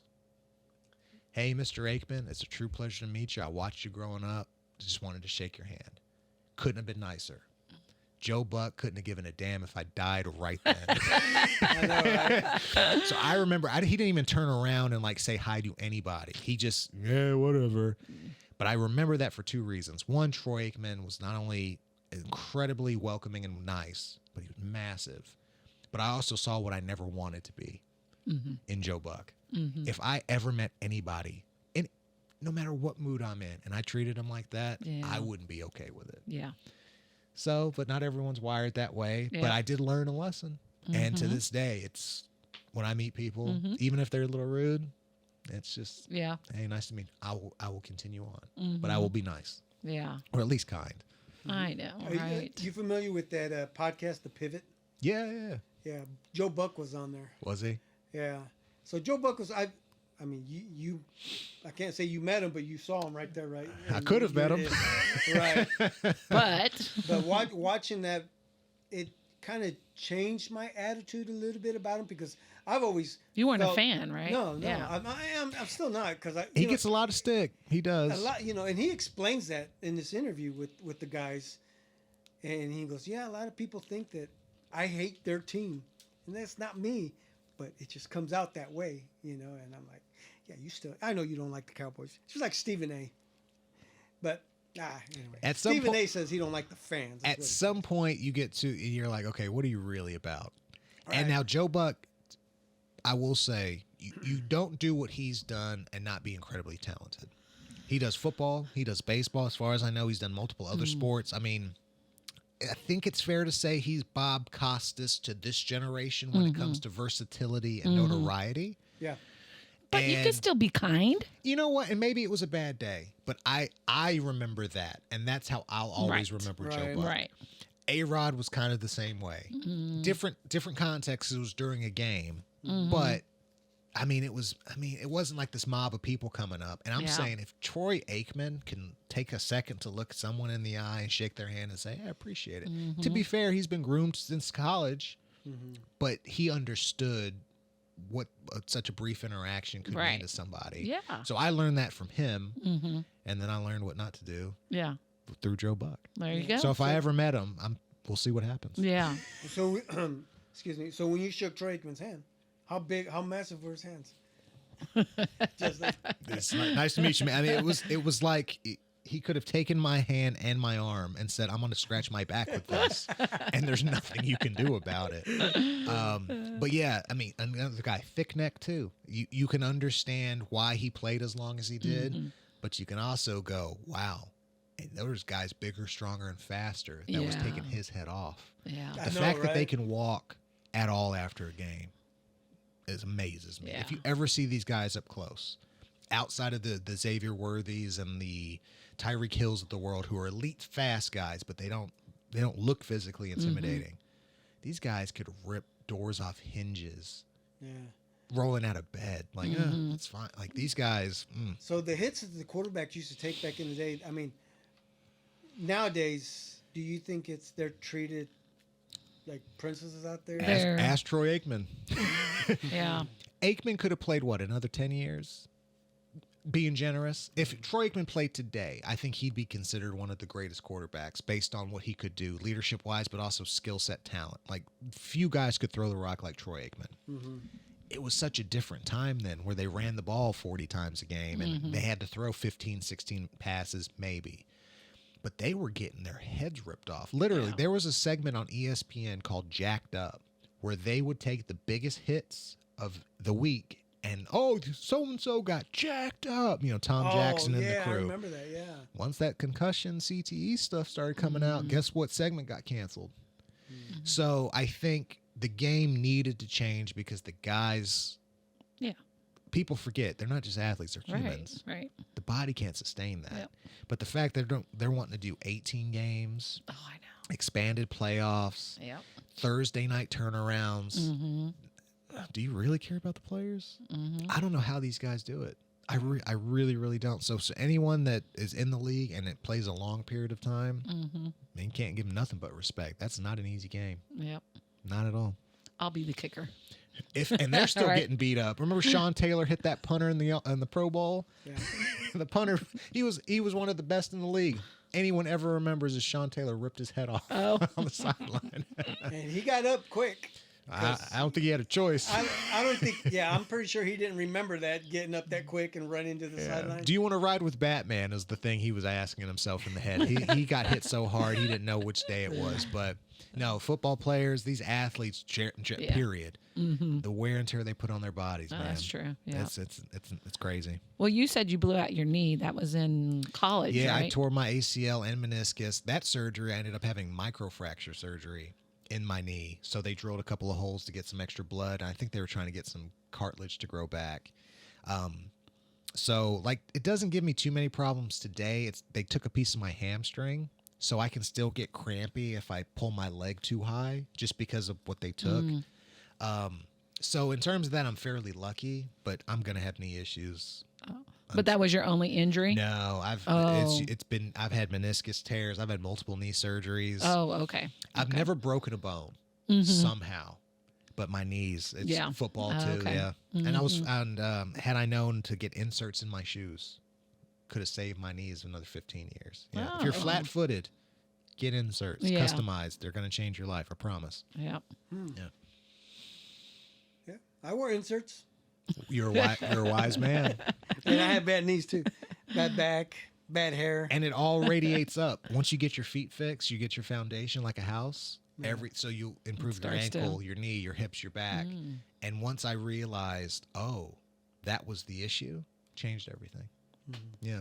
Get the right inserts. We just don't have enough education. People don't know that. Well, You're right. They're quick to cut into you because they know what that hospital surgery bill is going to be. Right. But once, and to be fair, the doctor was pretty quick to cut. And I think the first surgery I had on my knee, I was a freshman in high school. Oh.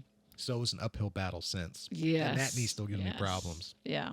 So I have to baby it. But inserts game changer. I won't pick any brand, but you will do yourself a favor and save yourself some money. Yeah. Okay. I promise you that. Yep. Good to know. No problems as far as shoulders, or you were a baseball player. Played baseball, never had the worst injuries I got was getting hit in the face. Oh.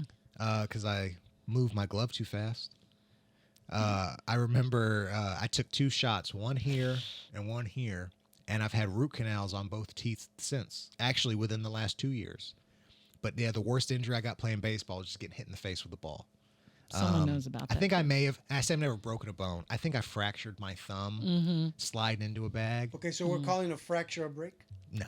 Okay. No. So I've never broken a bone. Okay. I did kind of hurt one. But no, baseball, never had any injuries, no arm issues, no shoulder issues, nothing. It was always knees. You ever played men's fast pitch? Oh yeah. Yeah. Oh yeah. I was in a wood bat league in Austin before I moved up here.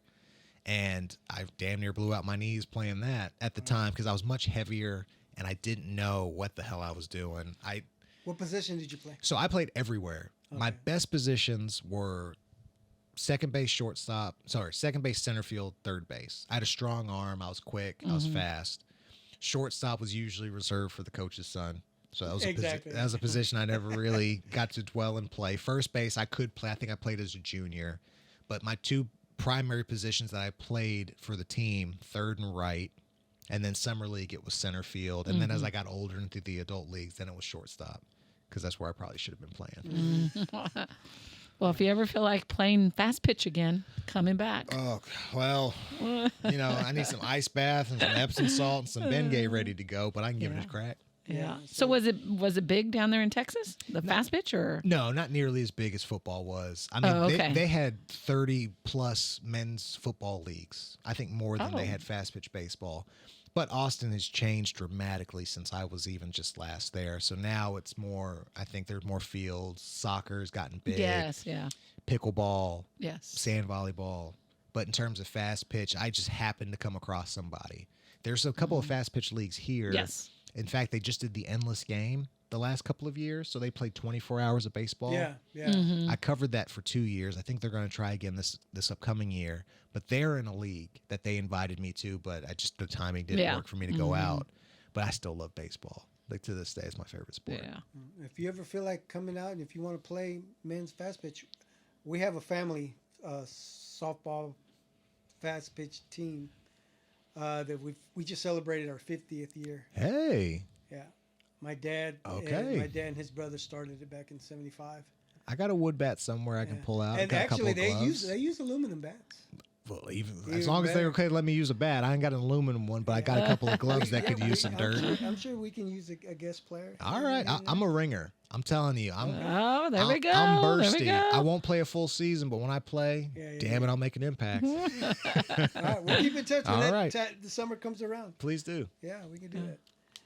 Yeah. So, what's your relationship with Kathy and Matt? How? Kathy's like our mom. Mm-hmm. I would say aunt is probably better because she's got that energy still. Endless, seemingly. Matt, honestly, he's kind of like a brother, especially over the last couple of years. They were very, very welcoming to me on the morning show because I had transitioned. I was days when I first got here, and then I was a tweener. I was only on mornings like 3 days a week. And then I had to shift to days again. Like, that first year was awful. Oh, yeah. God, my schedule, I had no routine. Yeah. But once I kind of got full-time and on, we don't see each other. Like, we'll see each other every day, but it's usually for 20 to 30-minute increments. But you wouldn't know that based on our relationship together. Kathy, bless her heart, if you needed anything, she would be there in the drop of a hat. Same with Matt. In fact, Matt and I don't live too far from each other, and he and I worked out at Orange Theory for a couple of years together. Oh, okay. He's who got me doing that. So I would say it's for especially for a working relationship. Yeah. This is probably one of the better ones I've had that's turned personal, just because of who they are as people. Fantastic people, both of them. Do you think you'll always stay in the morning, or would you like to do? Ooh. What is it? When they're sitting? Oh, anchoring. Anchoring. I honestly like being out and about in the field. Okay. If I had to sit in an office for an extended period of time, I'd probably chew through the walls. Yeah. Not that I couldn't, but I probably would. You know what I'm saying? Like, I like having variety in my day. You're a people person. You like to be out there meeting different people and all. And it's a different. Yes. It's a different challenge every day. Yes. I have an outline. I don't know what I'm going to do. Yeah. And I'm okay with that. Yeah. Would I like to get more sleep? Yes.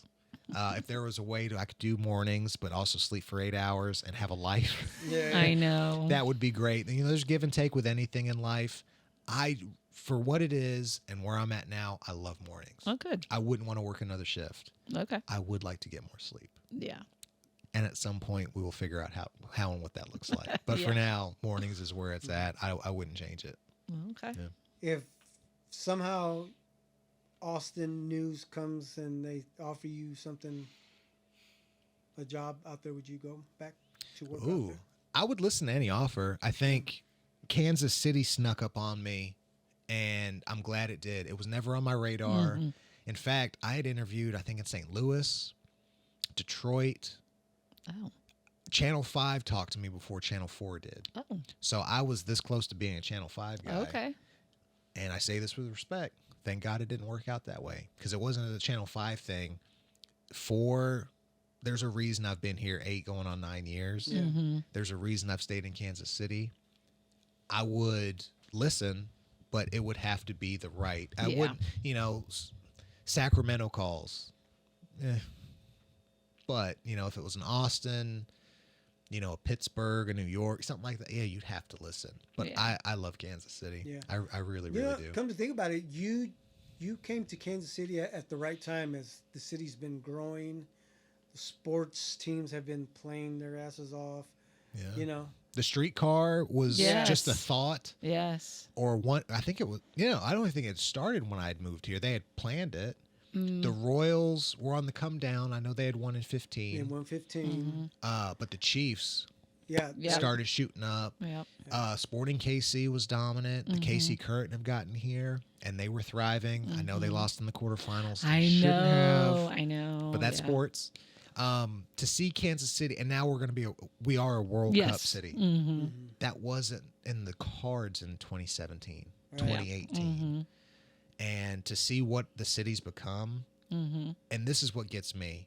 Somebody graduated high school in the time that I've been in Kansas City. They went from 10 to 18. Kids have grown up. I have friends with kids who are graduating in college now, and I'm like, what happened? You were wearing a unicorn onesie when I met you, and now you're like, no, Dad, I'm driving to a party in college. Yes. What? Just wait. It just goes by faster and don't say faster. that. I know. So, I've had many memories here. I absolutely love it here. But you always have to keep the door open for the right opportunity because you just don't know what that's going to look like. Yeah. And it could come at any point. So. Yep. Would you say the industry has changed since you started? Even when I was in college, in 2008, the big crash happened.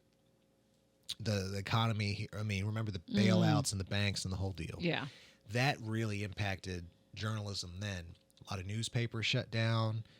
The advancement of the internet. Libraries have found a way to adjust, as have newspapers. But TV did the same thing. They started scaling down. They realized you used to have 4 people to do 4 different jobs. We could have one person do these 4 jobs. And I was one of those guys that did multiple jobs. I shot my own stuff. I edited my own stuff. Oh, okay. The one-man band, as they call it. Yeah. That wasn't as prevalent prior to the economy going bad. But now, not only is that almost the only jobs that are open are MMJ's one-man bands, but now you have TikTok and social media, and you have these immediate news sources. Now it's throwing off the traditional 5, 6, 9, 10 o'clock news formats because you don't have to wait to the end of the day to figure out what's happened. Right. So it's changed again, and it will change very, very soon. It's just at what speed does the industry catch up? Right. Yeah. Well, I do enjoy watching the morning show. Oh, thank you. You guys are all just... Everyone laughs. Everyone just has a good time. You can tell that they enjoy being there. Yeah. The connection that the people that watch us have with us is unlike anything I've seen in any place I've worked. Even if they don't stop and say and want to have a conversation, someone will say, "Love you on Channel 4," and just keep it moving. And it happens all the time. I remember my first job walking into a restaurant with a anchor that had been there a couple of years. He got recognized, and I was like, "Oh, that's weird. People watch the news." Wow. But I didn't know people in a city as big as Kansas City watch the news as passionately and as consistently as they do. And for someone to say, not only have I put you on, but I enjoy, you've also seen me grow up here. So people have seen me go through my different phases, hair, glasses, no hair, facial hair. I've grown up in front of people. Yeah. And I've never met most of them. Right. But when you do have that interaction, you're like, holy shit, wow, people are invested. And that makes us want to do what we do even more. Yes. It really does. Yes. Yep. Yeah. Well, thank you for what you do. Because, yes, we appreciate it. Thank you for the kind word. It means a lot to hear. Thank you. Yep. So if you weren't doing this, what do you think you'd be doing? OnlyFans? Yeah, you can edit that part out. I'm only kidding. Subscribe now. See more later. Truthfully, I don't know. I've asked myself that for a long time. I think I'm doing exactly what God wants me to do. Yeah. And whatever the next thing is, it'll just happen. Not that you don't work and plot and, prepare yourself. But truth be told, what do our plans mean in the grand scheme of things? So I just do the best I can as consistently as I can. And I think the right things fall into place. And they just have for me. Mm-hmm. But it's not an accident. So I don't know. Okay. But I'm sure it'll be something fun. I think I know what it is. Ooh. Let's go ahead and transition Tell to me. the Trailblazer Championship Wrestling. Ooh, brother, you want to go cream of the crop, huh? Yeah. Okay. All the way to the top. Yeah, Ricky the Dragon Steamboat, your cup of coffee in the big time. Yeah. Are you still wrestling for that organization? Yeah. Yeah. Okay. We have a show this Saturday, actually. What's the name of the organization? Trailblazer Championship Wrestling. Trailblazer. They're based out of Gardner, Kansas. Okay. And how I got involved with them is a story within itself. But to answer your question directly, I had my first match in October. An absolute blast. Couldn't have gone any better. I still have bruises from it. Oh.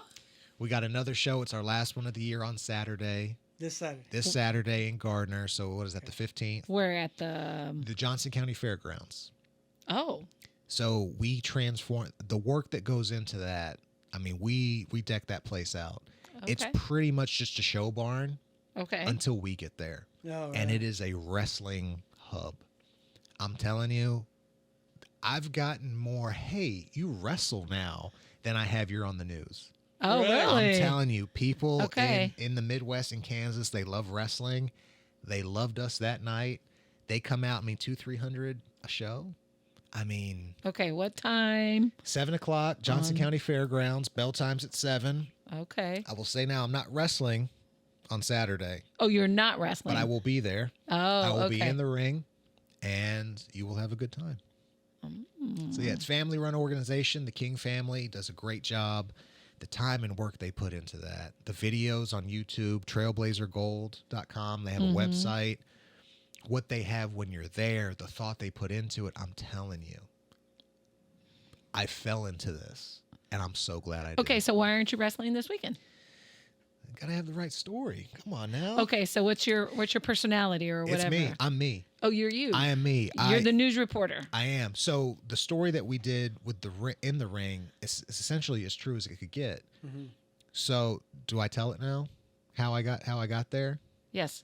So when I first moved here, I think there was NWL wrestling or something to that effect. One of the wrestlers there I recognized at the gym like a week after I saw the show. Talked to him, got his number. Hey, man, sure, I'll catch another show. 6 years go by. I never reached out to the guy. One of those things, like, you question yourself, can I do it? I've been a wrestling fan since before I could speak. I'm from childhood, I've never stopped. I've watched wrestling. I've loved wrestling. The Attitude Era, WCW versus WWE, or F then, E now. That was my thing. And I finally mustered up the courage one day to send him a text. Isn't it Mike Corcoran, Mike Seidel, the Yoga Monster? And I said, hey, man, do you mind having coffee with me one day? This is sometime in 23, I think. Mm-hmm. He says yes. I ask him, hey, do you know anybody local that's doing wrestling that needs a commentator? I just went to do what I do now, but for wrestling. Why not? If I'm going to talk about the news, I might as well talk about something that I really love, which is wrestling. So he goes, yeah, I know a couple of brothers. Come out on Sunday. We'll meet them. Mm-hmm. Okay. I'm glad I bought this guy coffee. I show up, talk to him about commentary. They had watched the news. Sure, man, that's great. Mike comes by. He's like, hey, since you're here, you want to stretch? You want to roll? You want to run the ropes? You want to learn how to do a headlock and a lockup? And it literally started as me just going to commentate. To within a year, I'm interviewing the Hardy Boys. At a TNA show. Wrestling. My very first match in front of my mom, my sister, my niece and nephews, my best friend, and my godson. And it happened just because I finally said, hey, man, do you know anybody that... I just finally sent a text message. Guy's number hadn't changed at all. Who would have thought? The way people drop phones now. And that's how it happened. So I've been with them since I'm 23, end of 22, 23 or 24, something like that. The sense of time is gone. But the So last you've couple only of, wrestled one time then. as me, I you. did have a couple of matches in a mask. Oh. In fact, I wore one of my matches. I wore that mask that you have on the other side of your studio. I think it's still sweaty and smells from that. It was in like the summer. It was so hot. It was outdoors. But my first true match, yes, was October. Okay. What was that? The 18th? Yeah, October 18th. Did you win? Hell yeah. Mike was my tag team partner. So the guy who I texted, Oh. who got me in the door, Uh-huh. who had helped train me, who had taken a lot of time to make sure I didn't break a bone or my Yeah. neck. Yeah. He was my tag team partner, and he hit his yoga salt and 1, 2, 3, and we overcame the purple turtleneck wearing Van Bam Winkle and Kit Sackless is what I call him. Kit Sackett. So it was a fantastic match, a fantastic night. I have some stuff on my Instagram and Facebook. Oh, okay. Marcus on Fox 4. Okay. Even my mom was shocked of what I could do. She didn't want me to do it. Just for I was gonna get hurt. Like if your baby, Yes, firstborn's yes. going, hey, I want to be a race car driver. All right. What do you mean you'll crash? Yeah. Just get out of the car. Oh my God, son, you're gonna break your neck. No. I had a hell of a match. Oh, nice. It couldn't have gone better. Okay. The stars aligned, but to stand on the apron and look over, and I see my mom and my sister and my girlfriend and my friend. I'm just standing. I'm like, if the world ended today, Yeah. I'd be happy. Oh, Oh, such a good time, man. Yeah. Such a good time. So you can't wait till your next one. I really can't. I wish I could be wrestling. But it's something you just got to be thoughtful of. It's not an easy thing. Yeah. Everything hurts. Yes. Like Yes. when someone says wrestling's fake, you're a fan. You kind of like, okay, so is Game of Thrones, but why is that the first thing that you say? It's not fake. It's choreographed, Right. but you're still the ring's wood. There's a lot of steel. The ropes hurt. Every fall hurts. Yeah. With it about an hour after the match, I wondered who hit me with a bat. Oh, man. But it was a highlight experience of my life that I couldn't believe. I finally got to live out my dream. And I That's did it cool. in front of the people I love. Yes. That's awesome. But don't Yeah. stop there. If I did, I'd be happy. Yes, you're right. If I didn't, something's working well. And I'll be very, very happy. Yeah. Well, like he's asked, another career. You know what? At this rate, I wouldn't rule it out. Oh, nice. I would absolutely love to do that. Are you the storyteller or somebody else writes the story? It's ensemble, I would say. Okay. So ultimately, last say goes to the promoter. Okay. They're putting the money up. Okay. It's Jerry Jones. It's my money. It's Yeah. my team. Yeah. We have input.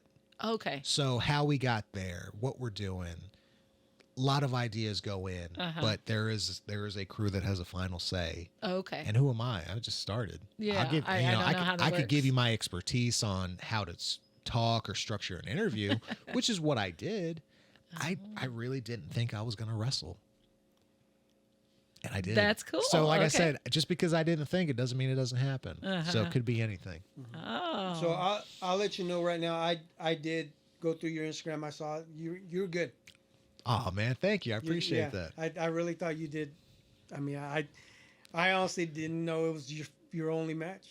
You made it look like you've been in pro, the like you ring. said, yeah. Yeah. I mean, I've been wrestling my brother and my dad for True. years. Grocery store aisles, in the chip aisle matches. You know, I've been a fan my entire life, and thank you for saying that. It means the world to me. I heard that from my mom.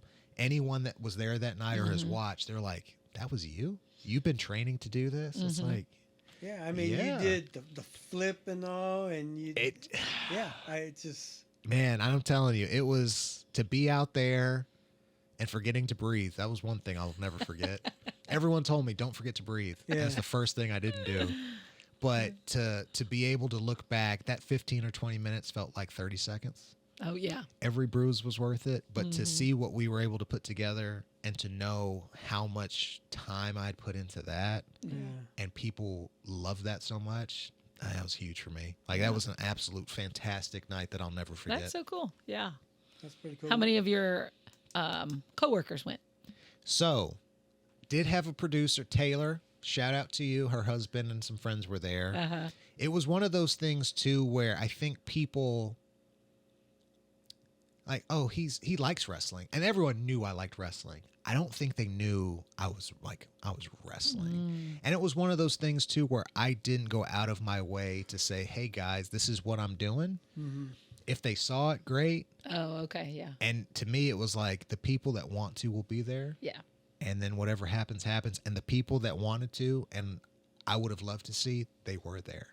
So for me, I didn't care who knew or didn't. Yeah. My crew showed up. That's good. Would it have been nice? Sure. Doesn't matter. No, because we had a hell of a night. Yeah. And after the fact, that's when it was the, hey, wow, I saw that you did that. And You're right. when's the show? Oh, I didn't know that. And it was like, oh, okay, so it went well. So there was a little of that. But no, I think we're all so busy and time's so precious now. Right. I mean, just having downtime to sit and eat with your family Yeah. is so minimal. So I for know. those that did take the time to come out, truly, thank you. It meant the world. I know some people that wanted to be there that couldn't. Yeah. And then the ones that didn't don't, and we don't care. We're going to keep on rolling, baby. So you're still watching all? Do you go to any of the Ooh. WWE, WWF, whatever? When they're here, I'll go. You go. Okay. It's getting harder for me to want to go out at night during the week. Sure. It goes like what he said earlier. Yeah. You know, Right. It's really tough. Because Like, they're like Monday nights or something. They're here in December. Would I go? Probably, but I'd also probably leave early to beat traffic. Yeah. Do I watch weekly? I'll usually watch the day after so I can fast forward because, again, time is precious. I don't really have the time to dedicate 2 hours in the evening Right. to watch a show that I could watch the next day. Yeah. Yeah. Yeah. Do I keep up with it every day? Yes. Okay. Do I watch it minute for minute? I couldn't. Right. Yeah. But I know who's who these days. Yeah. I'm still keeping tabs on the WWE life. Yeah. this is- I became a Cody Rhodes fan when he won the title. Finish the story. Yeah, when he finished it, it was awesome. That was fun to watch. Now John Cena's thing that he's doing. He's on the final couple of matches and weeks. He just beat Mysterio. Talk about Dom Mysterio. He's been a sneaky MVP this last couple of years. Yeah. From what he was during the pandemic till now, Dirty Dom is a dog, man. Like, he's getting it. I think the Mysterio bloodline, and for those that maybe say Guerrero, I'm not, but Right. that's in good hands, man. The legacy continues. He's gonna be a legend by the time he's done. Yeah. Well, that's what he told John Cena. He will be a legend sometime here soon. And that was a hell of a match as well. Yeah. And John Cena, and for him to have that opportunity at that age, Dom's killing it, man. Yeah. The wrestling's in a good spot. And it's wild to see when Dom was just a kid. And we saw interacting him as that in the ring. Birthrights match, the ladder match with Eddie and Ray. Yeah. Like, we've seen Dominic Mysterio grow from 6-year-old boy to 26-year-old champion, doing now, yeah. and he's not even scratched the surface yet. Oh man, wrestling's in a good spot. I'm hoping the tide rolls for me. Maybe I'll wrestle Dom someday, and you could go back to this and There play you that go. moment. There you go. I'll get you a Yeah. Mysterio mask when that happens. I promise you here. I want his. You want Dom's Take or Dom's Ray's? mask. Oh, I'll take. Okay. Take Dom's from him. All right. I'll talk to Liv Morgan and we'll see what it. So you have all the little wrestlers and I everything did. growing up. My and- mom actually just sent me a fresh batch. Oh, did she? I have them all. I'm Yeah. telling you, I have a 3-foot high rock doll in my room that scares Oh. people that walk in. It was a gag gift from my dad. But I had every ring, every wrestler. Uh-huh. I mean, I knew the theme songs almost word for word. I Yeah. remember buying those first WWF entrance theme albums. Yes. And coming out and practicing it. I did it all, man. I was a true wrestling nerd. Yeah. I am Yeah. a wrestling, all the shirts. In fact, my godson got to pick out a shirt to wear. And of course he picked my purple Macho Man shirt. Oh. So he has that forever now, but it was a worthwhile give. I still have a few Macho Man Mega Powers 80s, 90s wrestling references shirts ready to go. But yeah, I am wrestling and baseball, probably two of my biggest passions in life. Yeah. Yeah. We were huge wrestling fans. Where I jumped on the bandwagon years ago. You're in it too? Years ago. Okay. Not so much anymore, but we were at Kemper Arena the year that Owen Hart. You were there? We saw we it. were there. My mom woke me up with the news to tell me that Owen Hart had died. and it didn't register even when I moved here. It was Kemper because it's changed since. Hy-Vee, Yeah, it's a the- Hy-Vee arena now. And I didn't know it was that. I was there for an event because it's all basketball courts Yeah. and volleyball courts now, and someone had said, "Hey, this is where Owen Hart." I'm like, so please walk me through that night because I think it was Over the Edge was the pay-per-view. What happened? Because that tape, or even it's just the stories now. But what do you Right. remember So, about okay, that so night? it was a pay-per-view, and we were lucky to go to it. right before his match, there was I think it was a TLC match, table, ladder, chair, or just trash. Anything goes. I can't remember who wrestled during that match, but it was just a lot of trash everywhere, right? So they were taking the ladders out. There was a guy pushing a broom, blowing all the trash out of there. So up on the screen, there was only one big screen, probably as big as mine, there in the Kemper Arena, and the people that were watching the pay-per-view were watching the What Blue was Blazer. coming up next? It was actually him. It was recorded. They were talking. So the ring announcer was just standing on the corner, just waiting for them to clean out. Just out of nowhere, the body just comes flying down, just straight down. And I remember it because it's crazy. Because why would I be staring at a ring of this guy just cleaning the? Yeah. But that's where I just happened to be looking. Did you? I see saw it. and so everybody's just like doing their own things. The Owen Hart falls. He hits the top rope and in the corner, and he does this crazy flip. When he hit so hard, his body did a flip, and he landed right in the corner. The ring announcer, startled, jumps out, just falls to the floor or to the bottom of the ring and slides right out. The guy that was pushing the trash jumped over the top rope. Did not know what happened because it was just a boom, a thud. Because who's expecting that? Exactly. Right. Yeah. And then everybody's watching, looking at the ring, and there's like, "Is that real? What just happened?" Because at the And a lot time of people too, thought- that fake real thing, like Yeah. people still thought wrestling was real. It was starting to come undone in the '90s, but Yeah, and everybody was like, "No, it's probably a dummy that just."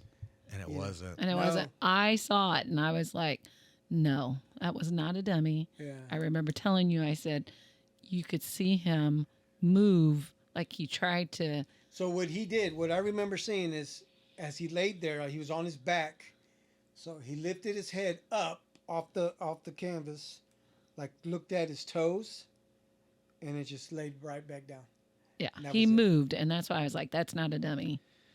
So, what I do remember, I never saw it because all video of it was scratched. Even if anyone was recording, why would you? Mm-hmm. And if you're not going to release that footage. But they had said, I guess he had his aorta had torn because he had hit so hard, so he bled out. And God knows what other injuries he had, but Right. it turned out it was the bad manufacturing, and there was a Right. lot of lawsuits, and it was like shock, like there's no way this is real. I know. Yeah. And for those that have told me that they were there or had heard stories of, it was just like all of a sudden Yes. what happened. Yep. And for the very few, like you're two on the not too many people saw. Right. Uh-huh. And that's something that you don't get rid of Right, in your yeah. mind. Like that's an image that's seared. Yes. Yes. And what's pretty wild about, yes, we saw what happened, and it was sad to see, but Sandy at that time was into the photography, so she took pictures all night long. All night, we have pictures of The Rock, The Undertaker. I mean, it was a great night for wrestling, Right. For who we saw there. You did take pictures. I remember, but yeah, I don't know what we've know done. I have them. I don't know know. I have that, but yeah, we have pictures of that. Yeah. That night. But what was crazy is the show continued. To this day, it's the question, what do you do? And there's the video of The Undertaker and Stone Cold, because I think they were the main event that night. Yeah. And they've both talked about it, how if you look, you can see The Undertaker looking down at the blood stain that's still there. Because now, after like every match, if you go to a Raw today, they rip up the canvas, flip it up. Oh, and do they? They get a new one. Like they'll go about 3 or 4 a night now. Apparently, then they didn't, because you can see the Undertaker kind Just of trying to looking look, but he up. kept looking down because that's where Owen had died and what he had meant to the company, what he had meant to Yeah. those guys. Stone Cold too, and his. What do you do after that? You know, just the people came for a show, and that's a lose-lose situation. And Yeah. And it's pretty wild because I listen to or I watch this. Stone Cold has a podcast. yeah. You know, and there's been times where that's been brought up. You know, and then I can just sit there and say, "Damn, I was there. Yeah. They were all there." You know, And that was at the time that was the realest thing because it absolutely was. I mean, realer is life or death. And the reaction of Jim Ross and Jerry the King Lawler, who Jerry the King Lawler doesn't get enough credit, wrestling legend. Yeah. I mean, he's seen it all, done it all. He's at a loss for words, just sitting there, just gobsmacked. Yeah. Jim Ross, the voice of my generation, probably the greatest wrestling announcer, commentator ever. Yeah. How do you sit there and look into a camera and I know, Owen right? Hart's dead? Right. Like that's Yeah. I think I remember were we like trying to call. Did we have cell phones then? I don't even remember. To like, what are you guys seeing on TV that Owen just fell? Like, because we didn't know. They didn't tell us right then and there. I had a bag phone, so maybe I did take it. I don't know. I don't know. Yeah, you're But right. yeah, it was crazy. But I remember that my mom woke me up to tell me, and we watched the news story, and it was just like, what do you mean? Yeah. How? And Yeah. man, Bret Hart, what a life he had. His Yeah. brother, you know, that's. I know. Yeah. It was crazy. Well, I'm glad we made this sad. Did you watch the was it the Von Erichs, that story? Oh, what was that movie called? Yeah. Iron Claw. Yes. Did you watch it? I did. What'd you think Zac Efron, I don't know what happened to his face. Poor guy. I think he's lucky to be alive, kind of, based on what they said happened. So this is the hard thing. The Von Erichs were just before my time, probably prime, you know. I got to watch them. Yeah. So I was familiar with the story because it's a legend. Like this iconic family, but for like all the worst reasons. Right? Right. So I had an idea of what their story was. To see it in the movie was good to answer the question, but they had left so much out. Like one son had died that they didn't even cover in the movie. And apparently the life that they had lived was much rougher than what was depicted. So it was like, wow, I'm glad you did the story and told it. But there was so much more. So I felt like they left a lot of meat on the bone.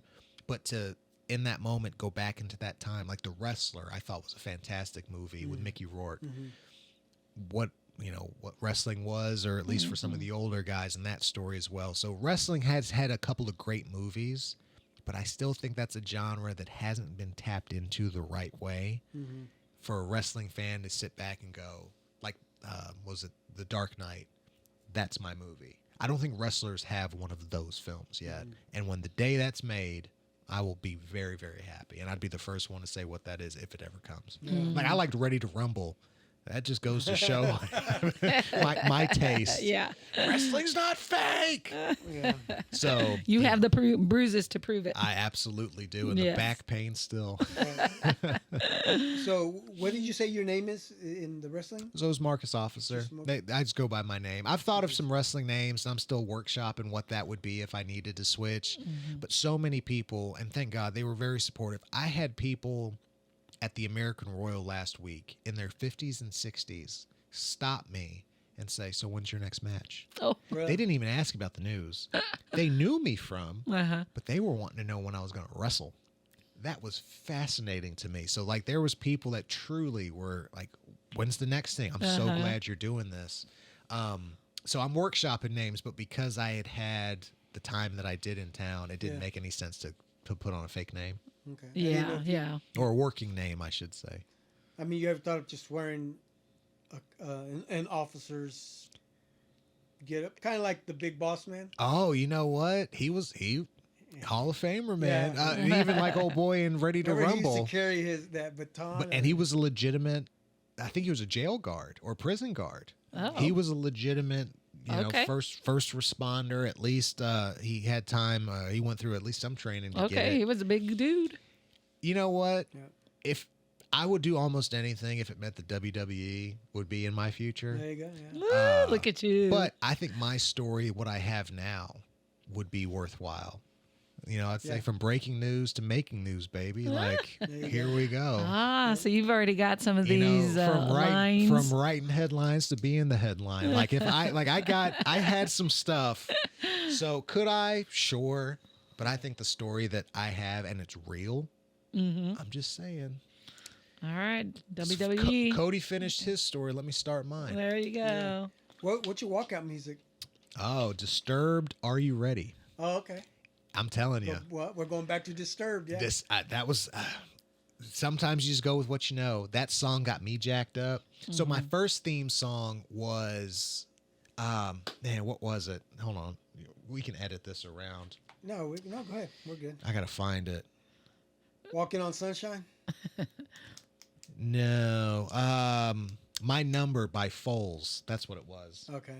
So it was a little bit. I was a commentator. I was a broadcaster. I didn't need music, but when it was gonna be match time, I needed a song, and I went with the guys were down with the sickness and Are You Ready by Disturbed. It gets me jacked up, and if I'm feeling it, I know the crowd will too. You know, I think that I really enjoy listening to the crowds when they play the theme music of the wrestlers now. Yes. How they get into it, how they sing. Europe, man, changed the game on that. Now everyone's singing every song. Yeah.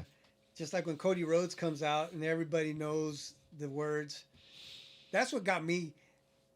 I think that's what got me to like Cody Rhodes was his music.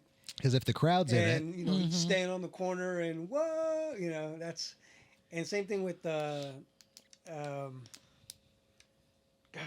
who's the other one? Who are the other ones? you got CM Punk, you got Jey Uso. CM Punk uses Cult of Personality. Cult of Personality, which is cool. Fantastic. I mean, So one of my I think. Roman Reigns is who he's got two. He's got two great ones too. Yeah. But with CM Punk, so I remember when he was coming out to Killswitch Engage. Okay. This Fire Burns. That was the Money in the Bank where he beats Cena in Chicago and leaves with the title. Okay. That pop on his entrance is absurd. I mean, top 5 all time. But Killswitch Engage is one of my favorite bands. And they replaced the lead singer. I think it was Howard Jones. He's not there anymore. But I would have had a Killswitch Engage song. In fact, CM Punk's is probably one I would have chosen. Yeah. Seth Rollins, I know, is a rock guy, so you can hear that in his music. And I think the music is the extension. I'm not the character, but of the person. So if you're true to what you are, I think that connects and comes through even with the music. And Cody left and had that song made, so that's his song. Yeah. For me, having Disturbed, some rock, something to where like I know I can flip that switch. Oh man, the crowd felt it, and I felt everything that they threw. Okay, my way so through. Would you post it on your social media, like when you will actually wrestle again? Or? Yes, I will. Okay, I got to come watch you now. And if you came this weekend, you'd be in for a great show. Mike Seidel is wrestling. Van Bam Winkle, the guy who we helped beat. But yeah, for now, that one match, we're ending on a high note. Yes. Okay. Just like the Little Giants beating the Cowboys in the movie. Yes. One time, baby. Just takes one time. But you're going to continue to work out and continue to train and do all that. And I think that's just in my DNA. Yeah. I got to work out. Now that I have a routine and a regimen that I stick to, I've never felt better. A coworker today was very complimentary about watching my match and saying, "Hey man, you look like you've really been working in the gym." Why, thank you, because I have. So like having that routine and going through all the hard stuff. Yeah. I can't not keep going. And if something's working, why change it? Okay. So yeah, if wrestling is part of the future, whether I'm in the ring or outside of it, I'll always be a fan. I would like to one day make a career out of it. We'll just see what God has in store. Nice. Okay. Yeah, good luck with that. Thank you. That would be cool. Yeah. And I'll get you that Dom Mysterio mask. I promise. Yeah. So, what are the crowds like? I know you said you had your family there, but young kids, older, good mix. So Trailblazers very family friendly. We don't no blood, no cussing, no going through table. I mean, we've gone through tables, but no bloody barbed wire glass. We don't do none of that stuff. Okay, That's not for me. That's not wrestling. And for those that do it, I know that's not easy. That's as real as you can get. Yeah. That's not our thing. Yeah. So you get a good mix of young kids.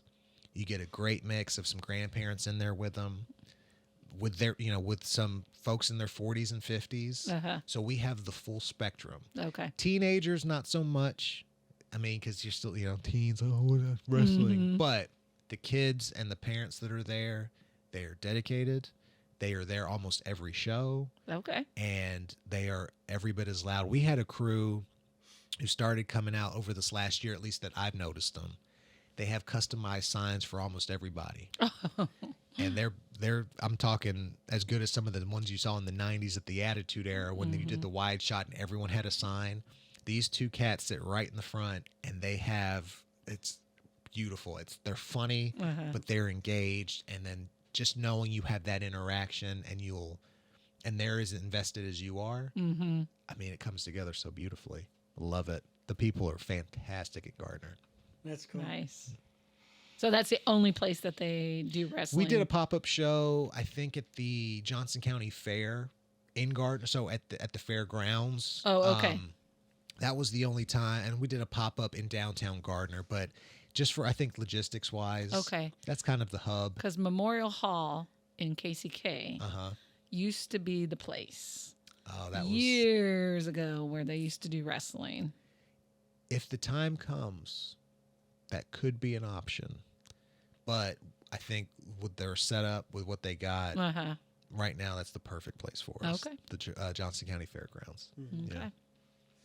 And we'll get you out there Saturday. If not Saturday, sometime next year, we'll be picking up shows again. This is the last one of 2025. So they do them every other month? This year we had 6 shows. 6 shows. So we spread those out from February through November. Okay. We got to be thoughtful because. Okay, you keep saying we, so you're a part of this. It's my crew. I mean, I broke in with them. It's we. I'm helping set up. I'm helping tear down. Oh, you are? Okay. I'm telling you, it are part of it. It is a weekend full of work to make it happen. But when it comes together, it's absolutely unlike anything I've ever experienced. So we got a show this Saturday. Okay. We're hanging it up for the rest of the year. Got it. And then we'll see what happens in 2026. But we have to be thoughtful with the elements. Because it can get hot as hell in that barn, and it can get cold as hell too. Oh, okay. So when we say we're there and we're all there. We're all suffering. Okay. There was one show I changed shirts 4 times. I was drenched. Okay. So well, we're in November. It's supposed to be in the 70s. It may be a perfect night. So if you guys come out, bring a belt, bring a mask. You'll be more than welcome, and there'll be plenty of folks fitting in with you guys. All right. Yeah. That'd be fun. That'd be fun to do. Yep. Yeah. Do you want to put on some tights and jump in the ring? No. You should think about it. You get in tights? Is that what you're wearing? I wore a singlet with tights. Oh, okay. I didn't have gear made. Okay. I found some. It's not cheap, but it's also such a personal thing. I was so focused about the performance. It was like, oh shit, I gotta wear something. So no, I was happy with what we found. Okay. But that's another part of the piece of the workshop. Oh, okay. I gotta figure out what my style is. Yeah. Because it matters how you move in the ring too. You got to factor in heat, mobility, all it blew my mind how much detail goes into putting a performer character together. Okay. It's fun. Yeah. It's just a lot of work. Okay. Yeah. But it's worth it. Absolutely. I wish I would have done it sooner. All right. Well, I don't want to keep you too much. I know longer. he's got to get to bed. You got to get to bed here. Are you a pro boxing fan? You know what? I was a Roy Jones fan. Mike Tyson, Lennox Lewis. I remember the Evander Holyfield fights, like the big stuff. Yeah. I remember when I was growing up. Most of my training now, or over the last year, has been with boxing, so I'm getting a little bit more familiar with. But if it was a big fight on, sure. But no, I never followed boxing like some folks follow that or UFC. Mm-hmm. But once I started boxing as part of my regimen, man, you start to notice who the good ones are. Yeah. And man, some of those guys, you think hitting. Yeah. Man, the high level guys are so fascinating to watch. Okay, so you're not practicing and doing all that at Orange Theory. No. You have a gym that you're doing the wrestling and the boxing. So I do wrestling in Johnson County. I've done boxing with a Full Throttle Fitness in KCK. There's a couple of gyms. Oh, Glenn okay. Cusimano and his wife do a lot of work with the teens and young folks. Oh, okay. They need some structure. And what better structure than boxing? Fantastic facility. Mm-hmm. I've been training there for the last year, and that was a game changer for me. Just even knowing how to defend yourself. I said football was great for developing a kid. Mm-hmm. If not football, martial arts / boxing. Mm-hmm. You learn how to defend yourself, and if that's the only reason you use it, that gives you something that I don't think can be earned or learned otherwise. So yes, I've done some boxing training. I don't get hit in the face much. Glenn's thrown the. You're on TV. You can't be doing Right, that. That's part of the deal. yeah, but he yeah. said duck, and I didn't listen. So I've gotten a nick here or there, but I can say that I haven't been hit in the face by an uppercut yet. Yeah. But the workout itself, oh, I love it. Boxing is fun. So are you a big boxing guy too? Yeah, I do. I watch boxing. You got a all-time favorite? Yeah. Oscar De La Hoya and Junior Vargas. I think it was 1992, 93. They were the guys that, who was the Cotto was another one in that time in the Miguel Cotto. I think he had come up in the late 90s and the 2000s, but the De La Hoya run, I think it's one of the best of all time. Yeah, the Golden Boy. The De La Hoya Vargas fight, that's still a fight today that I can sit and watch in Really? its entirety. It is great. I mean, it gives me chills just thinking about it. What is it about that match that stuck with you and you love so much? The fire that De La Hoya had, because this Vargas guy just talked a lot of shit. Man, I mean, from the press conferences to the fight, from the weigh-in, yeah. If you ever want to watch a good fight, that'd be one. And of course, I used to watch like Tommy Hearns, Sugar Ray Leonard. That's when I used to watch with my dad. Yeah, so those guys, I mean, the heavyweights drew the money, but the great fights, because Hearns had an opponent who I think he did a trio of bouts with, and his name's escaping me. I think that was the late '80s, early '90s. Hagler. I think it was Marvin Hagler. Marvelous Marvin Hagler, yeah. So, and then there was another, Sugar Shane Mosley.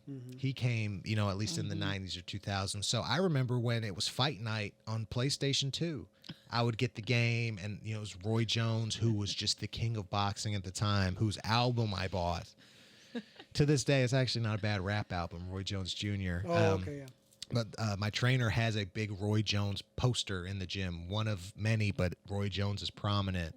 That era of boxing, I think, for at least me growing up, you couldn't get any better than that. But the 80s had a nice run. I mean, it's taken a hit, but what was it? DeAndre Wilder and Tyson Fury brought some life back for a couple of years with their bouts. Yeah.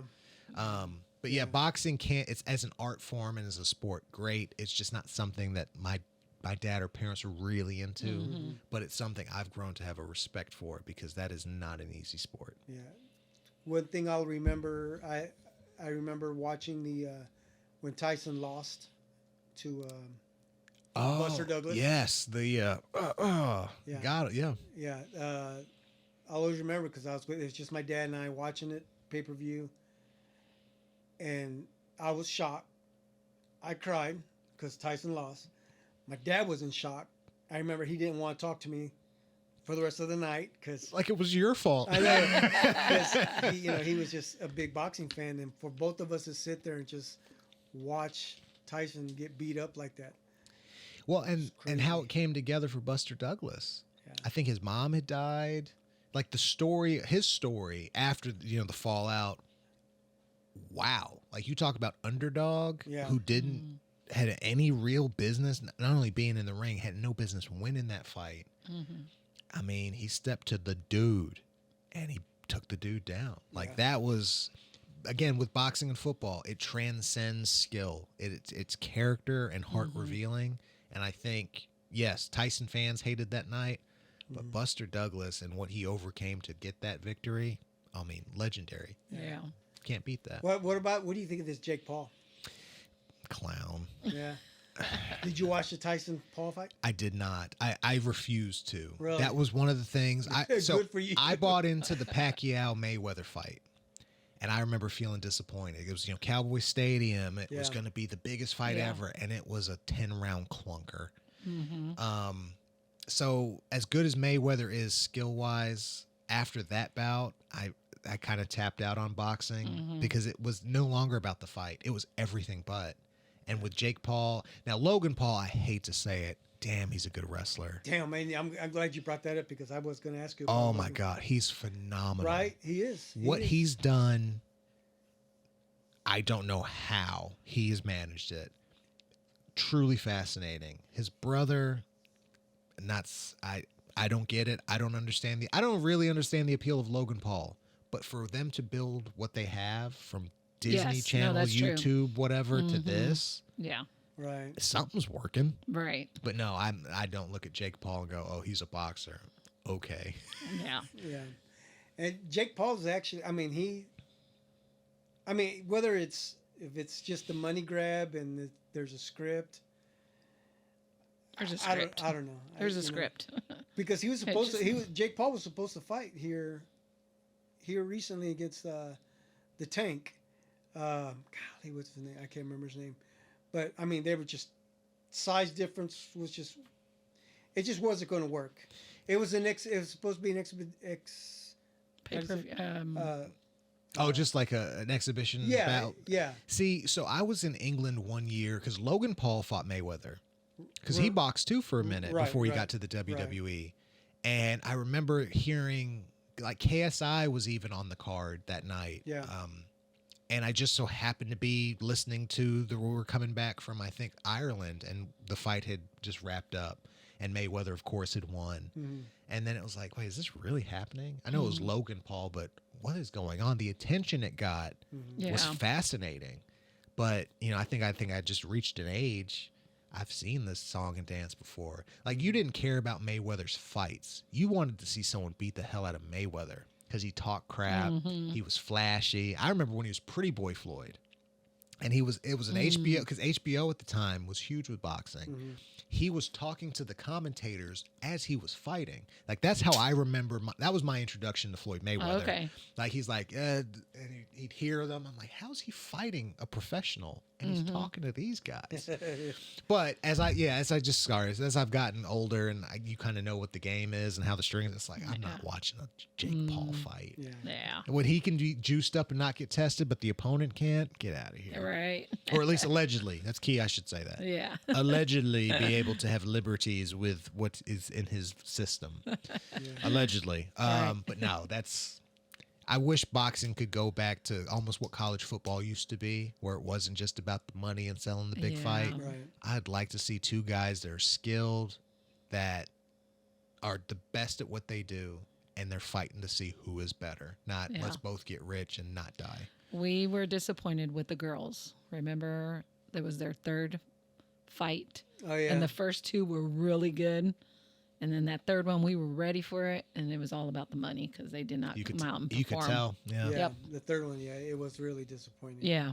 Yep. Because these girls are good and they beat each other up. Beat the hell out of each other, but it was good. Yeah. There's a shared, you understand what you're getting into when you're going out there. And if there's an opportunity to get rich, you take it. Yes. Wouldn't we all? But there's a reason gambling and sports don't go hand in hand. And you want to see who the true best competitor is. Yep. And boxing, I think, since really the late 90s, at least when I started becoming aware of it's just not that anymore. But when you also see, like Bernard Hopkins, who's another great from that time, these punch drunk guys, how can I make a career out of this and not have brain damage? Right. Like, that's a real thought. No, so it's a fine line you walk. It's part of the job, but I wish that Pacquiao Mayweather fight would have been more than just a $250 million payday for each guy, because that was a clunker of a fight. I can't believe I paid money to see that. Right. Yep. Yeah, we've all learned our lessons. Right. Never get a Jake Paul I will fight. remind you when another one comes on and you go, oh, I got to watch it. I'll remind you. Watch the day after when it's free. Yes. But to be fair, the highlight of the Jake Paul Mike Tyson fight was you saw Mike Tyson's ass in the post-fight interview. Like, that was the only part of the Netflix presentation that didn't freeze. So I saw him punch Zach Galifianakis and sing Phil Collins, but I've also seen Mike Tyson's ass after a fight. Yeah. The circle is complete. That's fine. All right, so all right, we'll go ahead and we'll do this last segment. Oh yeah. When was the last time you? Okay. Okay. So when was the last time you went to a wedding? Oh. I think it was my college roommate's wedding in Denver 3 or 4 years ago. One of the best weddings I'd ever been to. I'm pretty sure that was it. JD got married. What made it So special. It yeah. was very Yeah. it was very efficient and very Oh, okay. intimate. So it wasn't this big gala dress up. There was probably 2 or 3 dozen people. Oh, okay. Oh. It Wow. was in a hotel that was perfect for what we had. The meal was great. The setting was great. Okay. And it was as smooth of an experience as you could had considering. And I'm thinking that's the last wedding I've been to. Again, I've been hitting the head and I'm tired. So I'm thinking, yeah, it's been about 3 years and it was in Colorado. Okay. Yeah, that was the last wedding. Okay. Teared up while watching something on TV or a movie? I think is it the Adam Project with Ryan Reynolds? Yeah. On Netflix? Yeah. I think that was a movie where I had to make sure my girlfriend looked the other way and I was like, damn, that was my You know what? onions. Right now on HBO Max, we're watching The Pit. Dude, great show. You talk about tearing up. Which I was which going, episode got you? The Little kid that drowned, yeah. right? Is that what you Yeah. said? It was like first season episode maybe 8, 9. Yeah. So that whole show's great.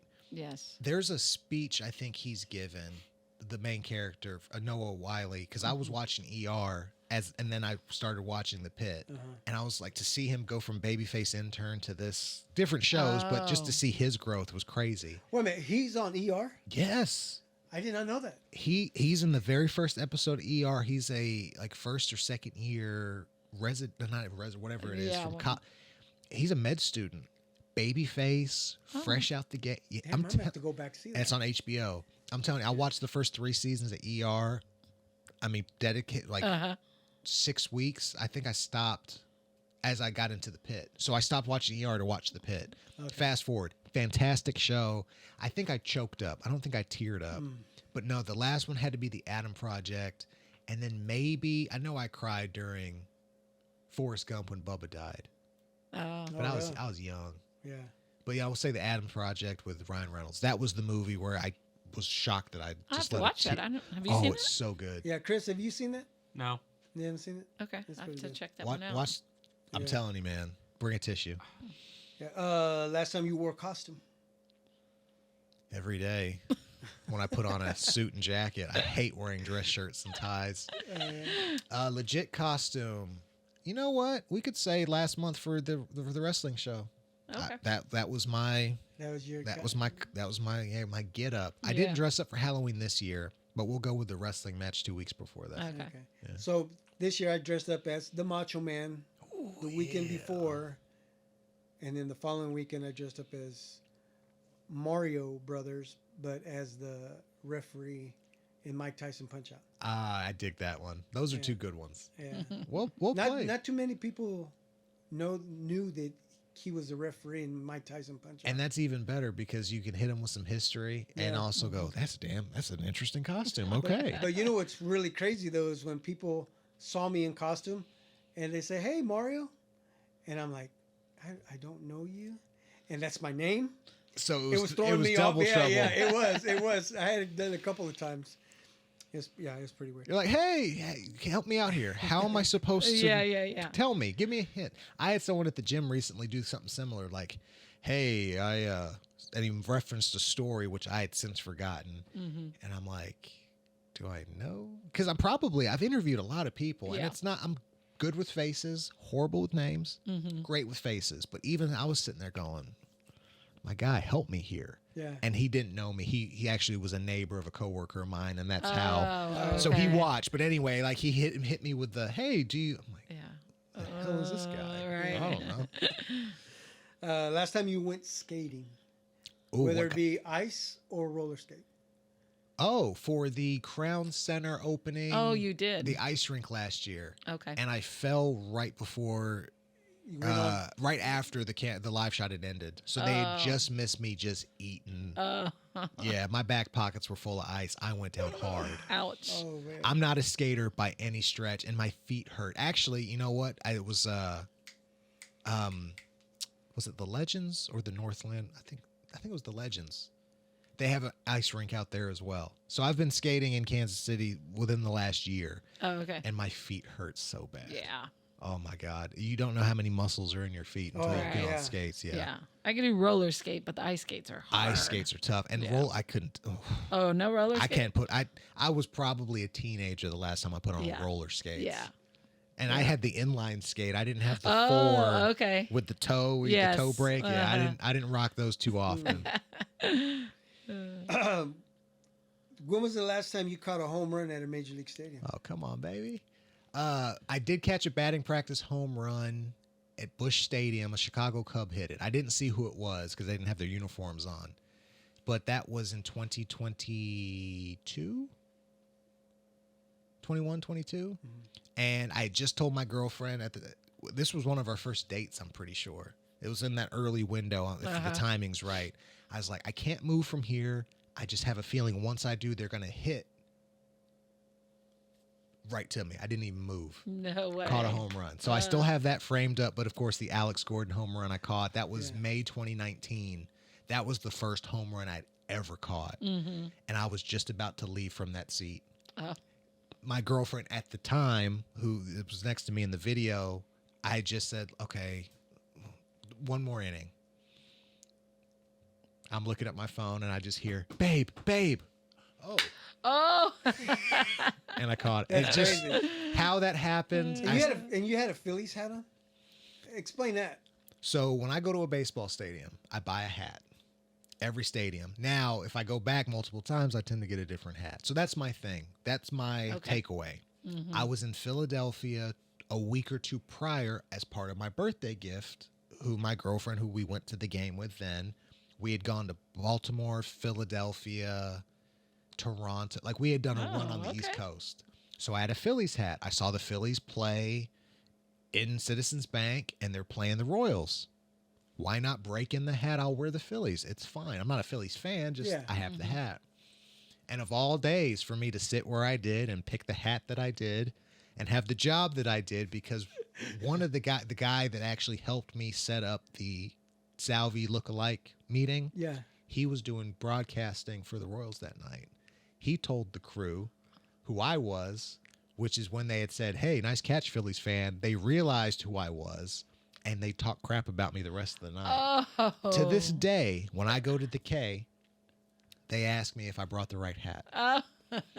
Never fails. But I still have the ball. I still have the hat. And I'm working on getting Alex Gordon to sign it. I had a chance and I missed it. Oh, man. And I don't ask. I never ask for autographs. Not since I've gotten older. That was the one. Like, bro, this was your 1500th hit. It was my first home run. At least, do you mind? And he said yes. I just couldn't get him the ball. So one day I'm going to get that ball signed from Alex Gordon so I can finish the framing of it. That'd be cool. But I'm telling you, the feeling that sent through my body, you can't beat it. Catching a home run, it's wild. Oh, that's cool. Off the bucket list. Last time you RKO'd somebody. October 18th. Yeah, we actually, dude, you got that packed down. I mean, you got it. Thank smooth. you. So I think we're going to put a little twist on the name. Okay, that was my second question. What is it your finishing move going to be called? The Mar KO. Marcus. So my gods, I kind of joked with him, and he wouldn't stop chanting Mar KO, Mar K. So it fits, so people would know what it is. Yeah. But just throw on a couple more of my initials. Yeah. So the Mar KO, but something where I wouldn't have to jump and land on my back. Would be something probably smarter. I'm gonna have to go watch this video now. Yeah, it's pretty good. It's okay. That's what I said. Thank you, Mark. I shit you not. I could have swore you've been doing this longer than one match. Oh man, Just watching you. Thank you. A lot of training. Because I have questions about all your matches, and you only had that one match, so I had to skip quite a bit. Yeah. So it was pretty good. I think you have it down pretty good. Thank you. My next trick is trying to go the Cody cutter and hitting the ropes. I can hit the ropes, but that's a tough fall to take. So the timing has to be right, but I'll be able to do a springboard type RKO at some point soon. I'm going to pull that out of the bag. Did you ever do that to somebody at the pool? At Kathy's pool? And knock the wind out of myself doing it. When you hit the water the wrong way, oh yeah, you just lose your breath. But I've been hitting moves on my friends, family in the pool. I mean, off the side. I tried to hit Kathy, but she's got a good right hook. She wasn't gonna fall for that. But I've tried to get Kathy, and she's too smart. That's funny. Last time you were starstruck? Oh, that's a great question. Because I know you've seen people, you've interviewed. Were you starstruck when you interviewed the Hardy Boys? Yeah, it was different, I think. So I was able to contain that professionally. Like, there was a lot of riding on that, making that happen, and what we had to do to make that work. Like, I wasn't even in fan mode, but when in between segments, I'd FaceTime my girlfriend so she could see, like, hey, the Hardy Boys are here. I knew who I was standing next to. Right. When I pulled up and I saw them sitting in the car, I couldn't believe it. I'm like, what do you mean they were sitting in the car? So we met at where we train. Okay. So we call it the barn out in Gardner. Yeah. Or Johnson County. I forget where now at the moment. So they beat us there. It's the middle of nowhere. It's this dirt road. They don't know where the hell they're going, but I'm telling the guy who's helping organize, trust me, it's going to be the best thing you do on this promo tour. So they beat us to the spot. We're pulling up behind them in the news car, and I see Matt and Jeff. I think Jeff's in the front seat, Matt's in the back. And I just see their shoulder, and I'm like, oh, shit. That's the Hardy Boys. I mean, this is the 3D. Yeah. Team 3D versus Edge and Christian, the whole deal. Like, all these memories of watching them wrestle flood into my mind. But I'm there to work. Yeah. Buttoned up. You would have thought I'd met them 1,000 times because it was, hey, man, nice to meet you. Yeah. But inside, I pissed myself. I'm sitting there looking at Jeff. I'm looking at Matt. And they couldn't have been nicer. Right. So that's fair to say I was starstruck. But it was like, oh, my God, this is my job today. Yeah. And it really hit me when I'm holding their belts and I'm standing in a ring with them. And I'm like, someone hit me with a swanton right now. Right. So I think it was a surreal moment because of the work that went into it, how it came to be, and the fact that I was able to stand there and say, my job today was to talk to two guys that I watched wrestle for 20 years. So that, I think, was the biggest part. Like, holy shit, we pulled this off. And it was better than, I'm telling you. And then I see him 2 days later at the TNA show. Oh, yeah. And Matt's like, hey, Marcus, how's it going? I'm like, what? Remembered your name and everything. Matt Hardy knows who I am. Jeff was somewhere, I think, getting treatment. God knows what that man put his body through. Yeah. But, yeah, Matt looked over, goes, hey, man, how's it going? And, in fact, I'm going to humble brag right now. He actually liked the last picture I posted on Instagram. Oh. So I screenshotted that and I sent that to a few friends. I'm like, Matt Hardy liked my picture. So yeah, I would say starstruck / surreal. And I'm sorry I talked too long. No, you can. No, that Hardy Boys Day, I lived off of that for a while. That was so cool, man. And they were accommodating. They shared stories. I mean, they were sharing pictures after the fact. They recorded videos for the Trailblazer promotion, and the guys, they took pictures. They printed a banner, Jake and Ryan King did, of the Hardys, and you'll see it in the segment. They were kind enough to sign it. Jeff did an autographed, like, art portrait, and then Matt signed it. So it's still in the barn today, so every time we go and train, we're looking at the Hardy Boys. And we just remember they were in this ring. They had signed that banner and they had talked to it. Like, they know we were live. Yeah, yeah. Oh, such a cool feeling. Man. That was awesome. That's cool. I think we'll end it on that. Those are great stories. You want to put someone through a table? You got a ladder somewhere? You got the space in here for TLC4? Right? Could you take a chair shot and be okay? No. You could give one though. Yes. Okay. I'll sign up to take it if you throw it. Okay. But no, thank you for having me. This was an absolute great time, and there were Yeah. so many more stories that we could share at some point. We'll come back and knock it around too. But until then, we're gonna make sure you come out to a Trailblazer Yes. Championship Definitely, Wrestling yeah. show, Yes. and please wear a mask, wear your Macho Man get up. You will fit right in. Yeah, that's funny. Oh. All right. Marcus, thank you so much. I thank you guys. Yes, Appreciate appreciate It it. was a pleasure meeting you and you joining us. This is awesome. Yes. Thank you. Sandy, we good? We are good. Chris? Ladies and gentlemen, thank you for listening. Thank you for watching the Big Modcast. And this is episode number 170. Until 171. Adios. Bye.